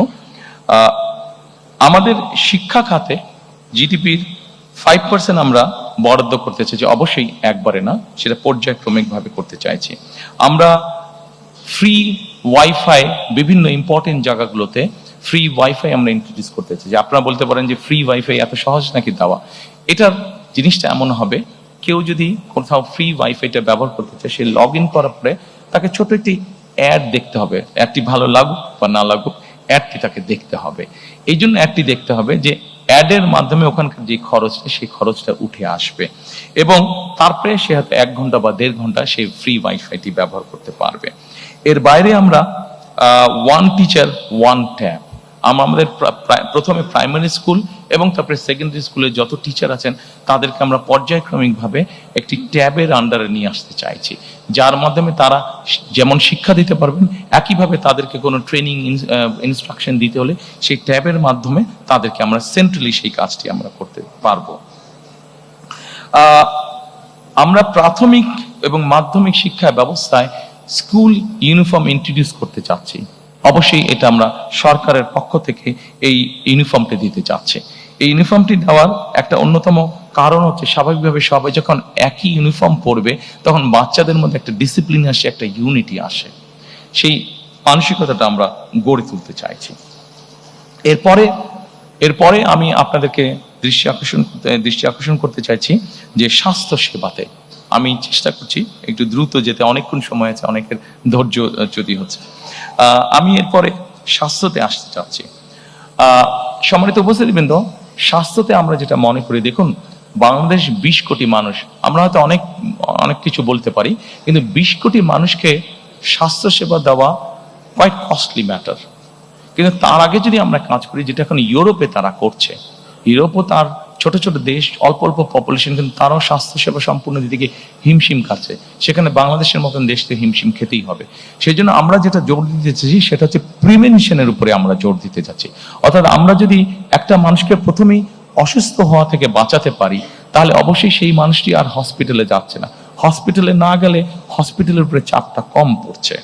কাজেই এই কাজটি করার জন্য, প্রিভেনশনটাকে আমরা করার জন্য আমরা প্রায় 1 লক্ষের মতন স্বাস্থ্যকর্মী নিয়োগ দিতে চাচ্ছি সারা দেশে। যেই স্বাস্থ্যকর্মীদের অধিকাংশ হবেন নারী। এই স্বাস্থ্যকর্মীরা মানুষের বাসায় বাসায় যাবে, গ্রামে গ্রামে বাসায় বাসায় যাবে, শহরেও বাসায় বাসায় যাবে, গিয়ে তাদেরকে স্বাস্থ্যসেবাটা ঘরে দেবে এবং তাদেরকে অ্যাওয়্যার করবেন যে এটা কাজ না করলে ডায়াবেটিক হবে না, এটা কাজ না করলে হাই প্রেশার বা কার্ডিয়াক প্রবলেম হবে না, এটা কাজ না করলে কিডনি প্রবলেম হবে না। এই ধরনের জিনিসগুলোকে তারা অ্যাওয়্যার করবেন। তার ফলে আমরা চাচ্ছি যে প্রথমেই যদি একজন মানুষকে অসুস্থ হওয়া থেকে বাঁচানো যায়, তাহলে সরকারের যে রিসোর্স আছে সেটার উপর চাপটা কম পড়বে। যেই রিসোর্স আছে সেটা দিয়ে যারা সত্যিকারভাবে অসুস্থ হবেন তাদেরকে কিছুটা হলেও বেটার ট্রিটমেন্ট দেওয়া যায়। আমরা প্রাইভেট পার্টনারশিপ একটি বিষয় চিন্তা করছি। এটা সকল অসুখ বিসুখের ক্ষেত্রে না, এগুলা যেটা প্রাণঘাতী, যেমন ক্যান্সার আছে, যেমন কার্ডিয়াক প্রবলেম আছে, এই ধরনের যেগুলা আছে, বা কিডনি ডায়ালিসিস আছে, এই ধরনের যেগুলা সিরিয়াস অসুখ বিসুখ আছে, সেগুলোর ক্ষেত্রে আমরা প্রাইভেট পার্টনারশিপের কথা চিন্তা করছি। অর্থাৎ আমরা যদি সরকারি হাসপাতালে দেখি যে একটা লম্বা কিউ আছে, সরকারি হাসপাতালে যে ফ্যাসিলিটি দিচ্ছে সেটা সবাইকে দিতে পারছে না। কাজে সেখান থেকে কিছু রোগী নিয়ে একই ফ্যাসিলিটি যেখানে প্রাইভেট হসপিটালে আছে, যেটা স্ট্যান্ডার্ড মেনটেন করতে পারবে, আমরা সেই রোগীটাকে নিয়ে সেখানে ট্রান্সফার করে দিতে যাচ্ছি। সেটার কস্টটা সরকারের পক্ষ থেকে বেয়ার করা হবে। এইভাবে আমরা পাবলিক পার্টনারশিপ তৈরি করতে যাচ্ছি। সিলেক্টেড কিছু অসুস্থতার ক্ষেত্রে, সিলেক্টেড কিছু অসুখ যেগুলা লাইফ সেভিং সর্ট অফ, যেগুলো রিস্ক হয়ে যায় মানুষের জন্য, সেই ধরনের অসুখ বিসুখের ক্ষেত্রে আমরা এই কাজটি করতে, জ্বর সর্দি কাশির ক্ষেত্রে নয়।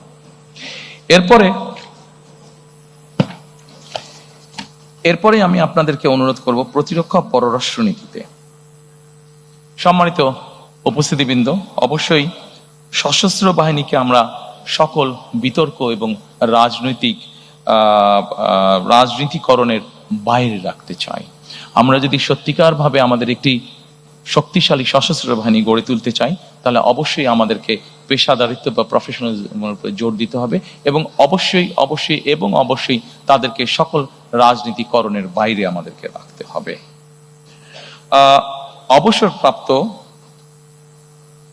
অবসরপ্রাপ্ত সেনা সদস্যদের ক্ষেত্রে আমরা ওয়ান র্যাঙ্ক ওয়ান পেনশন পলিসিটা চালু করতে চাইছি।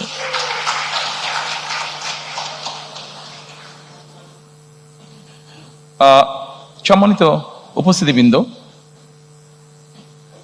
ফরেন পলিসির ক্ষেত্রে কথা আছে যে ফরেন পলিসিটা কেমন হবে।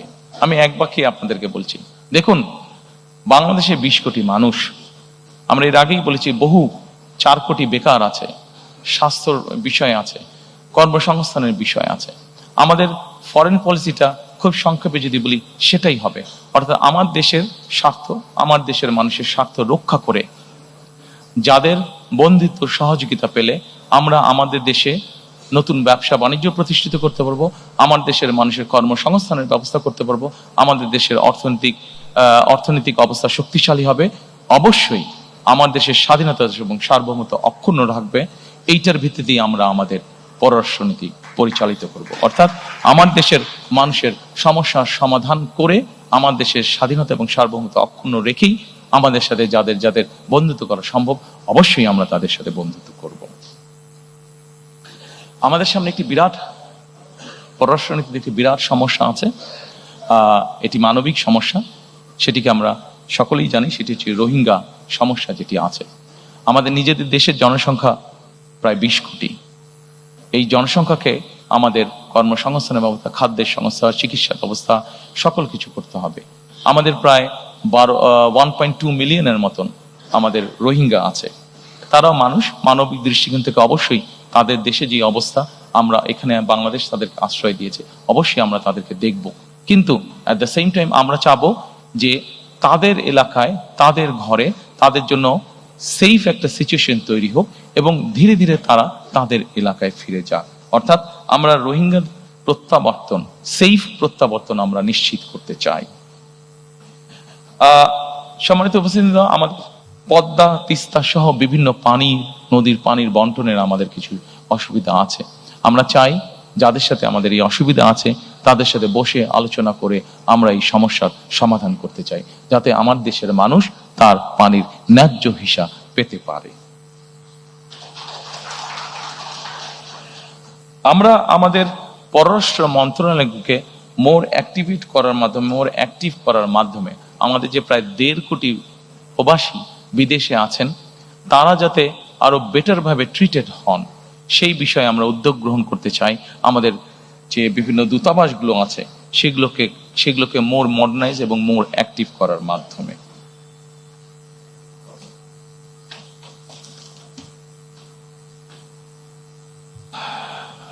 সম্মানিত উপস্থিতিবৃন্দ, এরপরে একটি অত্যন্ত গুরুত্বপূর্ণ বিষয় আছে, সেটির প্রতি আপনাদেরকে আমি অনুরোধ করবো নজর দেওয়ার জন্য। শ্রমিক এবং প্রবাসী কল্যাণ।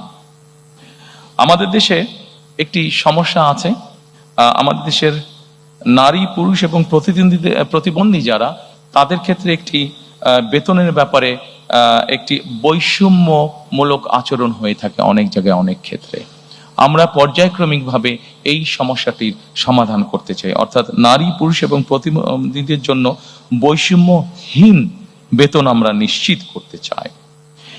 আমরা একই সাথে মাতৃকালীন যে ছুটি আছে, নারীদের যে মাতৃকালীন ছুটি আছে, সেই ছুটিটাকে আমরা 6 মাসের উইথ স্যালারি, মানে সবেতন ছুটিতে আমরা নিয়ে আসতে চাই। এটিকে আমরা পর্যায়ক্রমিকভাবে শিশু শ্রম বন্ধ করার পরিবেশ আমরা নিশ্চিত করতে চাই। প্রিয় সহকর্মীবৃন্দ, আমাদের যে 1.5 কোটি প্রবাসী আছেন, এই প্রবাসীদের জন্য আমরা একটি প্রবাসী কার্ড ইন্ট্রোডিউস করতে চাই। এই কার্ডটি তাকে ব্যাংকিং ফ্যাসিলিটি দিবে এবং এই কার্ডটির মধ্যে তার সব রকম ডিটেলস থাকবে। যখন উনি ফিরে আসবেন, এই কার্ডটির মাধ্যমে উনি কি কি কাজ করছেন সেটার উপরে ভিত্তি করে যাতে তাকে আমরা একটা দেশে সুন্দর পরিবেশের নিশ্চয়তা দিতে পারি। এটিকে আমরা নাম দিয়েছি, যেটি আমরা প্রবর্তন করতে চাই, এটিকে আমরা নাম দিয়েছি প্রবাসী কার্ড।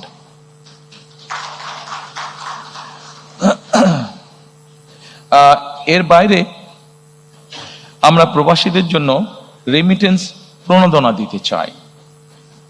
বৈধ উপায়, রাষ্ট্রের যে উপায় আছে সেই উপায় যখন ওনারা টাকা পাঠাবেন, সেইটার উপরে আমরা তাদেরকে একটি প্রণোদনা দিতে চাই। একটি সার্টেন অ্যামাউন্টের বেশি হলে অবশ্যই তাদেরকে আমরা সেই প্রণোদনাটা দিতে চাই, যাতে করে তারা দেশে যখন ফিরে আসবেন সেই প্রণোদনার পয়সাটা দিয়েও যাতে তারা তাদের কোনো একটি কাজে ব্যবহার করতে পারে। সম্মানিত উপস্থিতিবৃন্দ, এরপরে আমি আপনাদেরকে আমাদের এইটার বৈষম্যহীন আর্থসামাজিক উন্নয়নের টেকসই রাষ্ট্রীয় সক্ষমতার লাস্ট যেই আমাদের প্যারাটা আছে সেখানে আমি আপনাদের দৃষ্টি আকর্ষণ করছি। এখানে আছে আমাদের সবুজ বিপ্লব। এই সবুজ বিপ্লব আমি আগেই বলেছি 5 বছরে আমরা 25 কোটি বৃক্ষ করতে চাই, বৃক্ষরোপণ আমরা করতে চাই। একই সাথে 5 বছর 25 কোটি বৃক্ষরোপণ করতে একই সাথে আমরা 2030 সালের মধ্যে শতকরা 20% বিদ্যুৎ আমরা নবায়নযোগ্য অর্থাৎ সোলার বলতে যেটা হয় সোলার পাওয়ার থেকে আমরা উৎপাদন করতে চাই। একটি গুরুত্বপূর্ণ কাজ আছে যেখান থেকে আমরা একটি বৈদেশিক মুদ্রা অর্জন করতে পারি। আমরা যেই সবুজ বিপ্লবের কথা বলেছি, 5 বছরে 25 কোটি গাছের যেই কথা আমরা বলেছি, এইটির মাধ্যমে আমরা সবুজ অর্থনীতি অর্থাৎ কার্বন ট্রেডিং মার্কেট আমরা গঠন করতে চাই। এবং এই কার্বন ট্রেডিং মার্কেট গঠনের মাধ্যমে আমরা হিসেব করে দেখেছি যে আমরা মোটামুটি $1 বিলিয়ন আমরা সেখান থেকে ইনকাম করতে পারবো, যেটি এখন খুবই সামান্য আছে, এবার 2.5 মিলিয়নের মতন আছে, সেটিকে আমরা 1 বিলিয়নে নিয়ে যেতে পারবো। আমরা যদি আমাদের এই বৃক্ষরোপণ সবুজ বনায়ন এই কার্যগুলো যদি আমরা মোটামুটি প্ল্যান অনুযায়ী সম্পাদন করতে পারি, তাহলে এই $1 বিলিয়ন আমাদের জন্য ইনকাম করা খুব কঠিন কিছু হবে না। সম্মানিত উপস্থিতিবৃন্দ, 3R reduce, recycle and reuse. আমরা প্লাস্টিক এবং এই জাতীয় জিনিসের ক্ষেত্রে এই 3R এর উপরে আমরা গুরুত্ব আরোপ করতে চাই। আমাদের পরিবেশকে যদি আমাদের রক্ষা করতে হয়, আমাদের পরিবেশকে যদি আমাদের বসবাস উপযোগী করে রাখতে হয়, তাহলে এই 3R কে আমরা যে কোনোভাবে বাস্তবায়ন করতে চাই। আমি শিওর এই ঘরে যারা উপস্থিত আছেন সবাই আমাদেরকে এই ব্যাপারে সহযোগিতা করবেন। এরপরে আমি আপনাদেরকে নিয়ে যেতে চাই আমাদের 3rd চ্যাপ্টারে, সেটা হচ্ছে ভঙ্গুর অর্থনীতির পুনর্গঠন ও পুনরুদ্ধার। আমরা অনেক কিছু প্ল্যান করলে আমাদের ইকোনমি যদি ঠিক না থাকে আমরা কোনো কিছুই বাস্তবায়ন করতে সক্ষম হব না।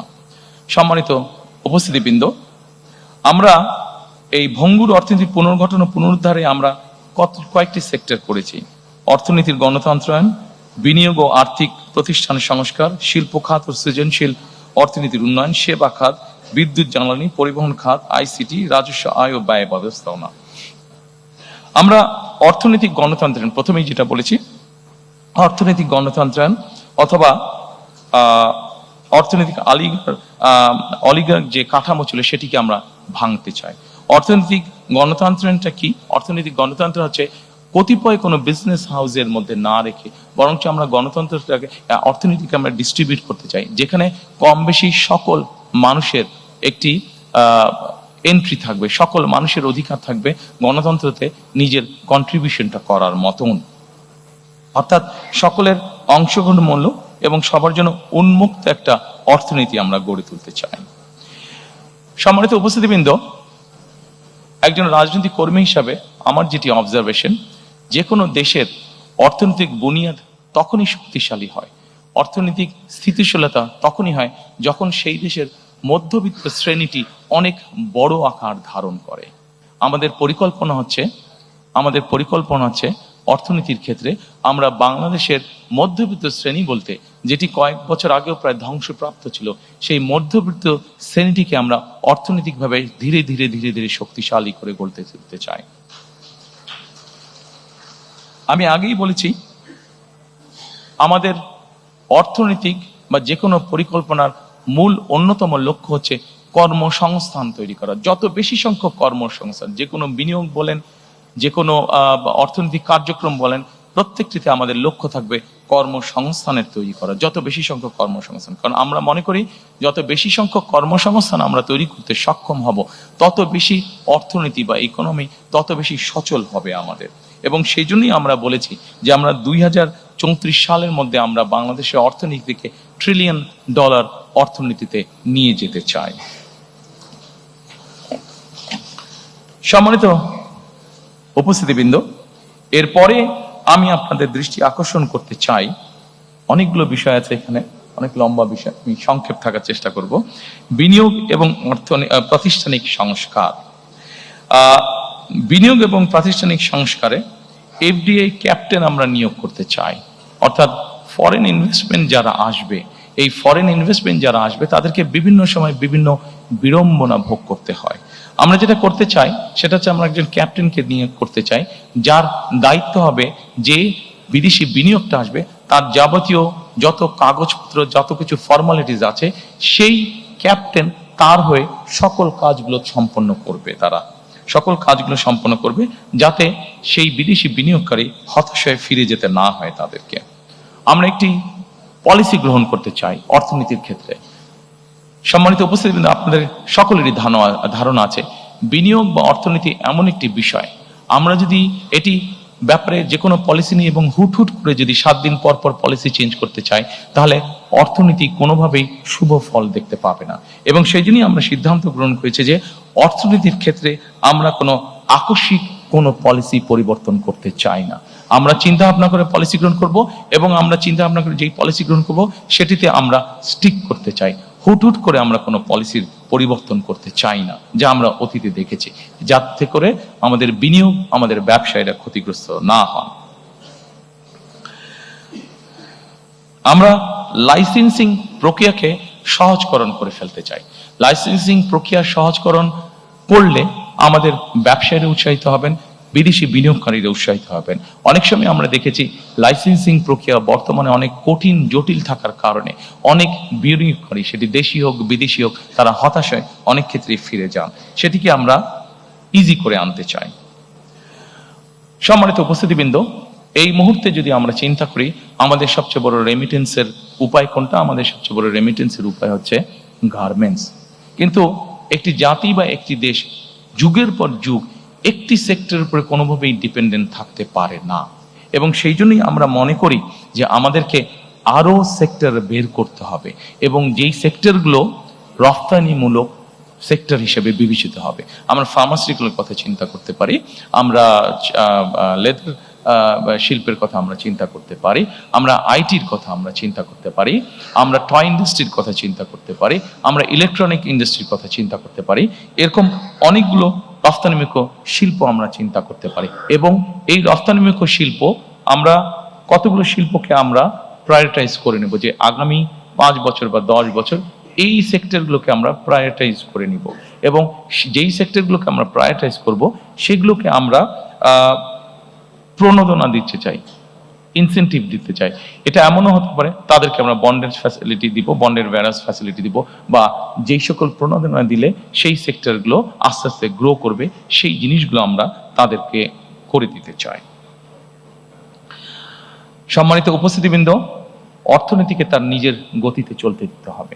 সবকিছু যেরকম চলার একটি ধর্ম আছে, অর্থনীতিকেও নিজের গতিতে চলতে দিতে হবে। আমরা বিগত দিনে দেখেছি যে ব্যাংকিং খাতে রাজনৈতিক হস্তক্ষেপ হয়েছে। আমরা দৃঢ়ভাবে বিশ্বাস করি যে ব্যাংকিং খাতকে যে কোনোভাবে হোক রাজনৈতিক হস্তক্ষেপের মুক্ত করে দিতে হবে এবং এটাকে প্রফেশনালি আমাদেরকে চালাতে হবে।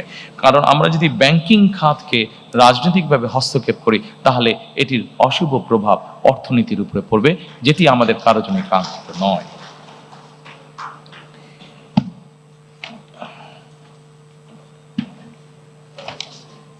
এরপরে আমি আপনাদেরকে অনুরোধ করব শিল্প খাত ও সৃজনশীল অর্থনীতির উন্নয়ন এই বিষয়টি দেখার জন্য। এর মধ্যেই আমি আপনাদের কাছে বলেছি যে আমরা নতুন নতুন শিল্প গঠনের আমরা চেষ্টা করব। এর মধ্যে একটি বিষয় আছে, বিশেষ করে ক্ষুদ্র ও কুটির মাঝারি শিল্প যেটা আছে, এগুলোকে আমরা টার্গেটেড সাপোর্ট আমরা দিতে চাই। এগুলোকে আমরা টার্গেটেড সাপোর্ট দিতে চাই, যে এসএমই আছে, ক্ষুদ্র এবং কুটির শিল্প যেগুলো আছে। আমরা এর আগে দেখেছি, বিগত সময়ে আমরা দেখেছি অনেক বিনিয়োগ হয়েছে কিন্তু কর্মসংস্থানের ব্যবস্থা হয়নি। আমরা 100 মিলিয়ন দিয়ে একটা ফ্যাক্টরি যদি করি, কিন্তু ওটাতে যত না মানুষ কর্মসংস্থানের ব্যবস্থা হবে, আমরা যদি 10 মিলিয়ন দিয়ে বা 1 মিলিয়ন দিয়ে কোনো ফ্যাক্টরি করি, আমরা দেখেছি যে সেখানে অধিক কর্মসংস্থানের ব্যবস্থা হয়ে থাকে। সেজন্যই আমরা আভ্যন্তরীণ শিল্প ভিত্তিকে শক্তিশালী করা এবং শিল্প খাতের বহুমুখীকরণের লক্ষ্যে আমাদের সরকার বিভিন্ন ধরনের প্রণোদনা প্রদানের পরিকল্পনা আমরা গ্রহণ করেছি। বিশেষ করে ক্ষুদ্র, কুটির এবং মাঝারি শিল্পে সুনির্দিষ্ট বা টার্গেটেড সাপোর্ট প্রদানের উপরে আমরা বিশেষ গুরুত্ব আরোপ দিতে চাই। এখানে বিভিন্ন রাজনৈতিক কারণে, বিভিন্ন কারণে বাংলাদেশের বহু শিল্প বন্ধ হয়ে গিয়েছে। শিল্প বন্ধ হওয়া মানেই অর্থনীতির গতি থেমে যাওয়া। শিল্প বন্ধ হওয়া মানেই বহু মানুষ বেকার হয়ে যাওয়া। শিল্প বন্ধ হওয়ার মানেই বহু মানুষের সংসার বসে যাওয়া, বহু শিক্ষার্থীর জীবন নষ্ট হয়ে যাওয়া। সেজন্যই আমরা সিদ্ধান্ত গ্রহণ করেছি যেসব বন্ধ শিল্প আছে প্রত্যেকটির জন্য দরকার হলে আলাদা আলাদাভাবে বসে আমরা পলিসি বের করব যে ওই শিল্পগুলোকে যাতে আবার চালু করা যায় এবং সেখানে যাতে আবার অর্থনৈতিক কর্মচাঞ্চল্য শুরু হয়, সেখানে যাতে আবার নতুন করে কর্মসংস্থানের ব্যবস্থা হয়। আমি এরপরে যেই লাইনটি আছে এটা আমি আপনাদের সামনে এর মধ্যে অলরেডি উল্লেখ করেছি যে রফতানিমুখী শিল্পগুলোকে আমরা বন্ডের সুবিধা, বন্ডের ওয়্যারহাউস সুবিধা আমরা দিতে চাই। সম্মানিত উপস্থিতিবৃন্দ, বাংলাদেশে এরকম অনেক অঞ্চল আছে, আমরা যদি ভালো করে লক্ষ্য করে থাকি, বাংলাদেশে এরকম অনেক অঞ্চল আছে, বিভিন্ন অঞ্চলের বিভিন্ন কতগুলো সুবিধা আছে। কাজেই আমরা যদি এই বিষয়গুলোকে স্টাডি করি তাহলে আমরা এক অঞ্চলের পণ্য দিয়েই আমরা বিভিন্ন এলাকা গড়ে তুলতে পারি। যেমন টাঙ্গাইলে, আমরা যদি টাঙ্গাইলে দেখি, টাঙ্গাইলের বিভিন্ন অঞ্চলে আমরা নামাজ পড়ার সময় যে টুপিটা ব্যবহার করে থাকি সেই টুপিটা তৈরি হচ্ছে এবং এই টুপি সারা বিশ্বে বিভিন্ন জায়গায় যাচ্ছে। কাজে আমরা যদি ওই শিল্পটাকে ওখানে এনকারেজ করি, যারা করছে তাদেরকে সহযোগিতা করি এবং আরো নতুন যারা করতে চায় তাদেরকে যদি সহযোগিতা করি, তাহলে আরো অধিক সংখ্যক মানুষের যেরকম কর্মসংস্থান হবে, আরো অধিক সংখ্যক এক্সপোর্ট যাবে এবং এক্সপোর্ট যাওয়া মানে আমাদের more number of foreign currency we can earn. সম্মানিত উপস্থিতিবৃন্দ, এরপরে আছে আমাদের দেশের যেই হস্তশিল্প আছে, আমরা খেয়াল করে দেখেছি অধিকাংশ হস্তশিল্প বা ক্রিয়েটিভ ইন্ডাস্ট্রিতে আমরা খেয়াল করে দেখেছি যে আমাদের নারী শ্রমিকরা কাজ করে থাকেন।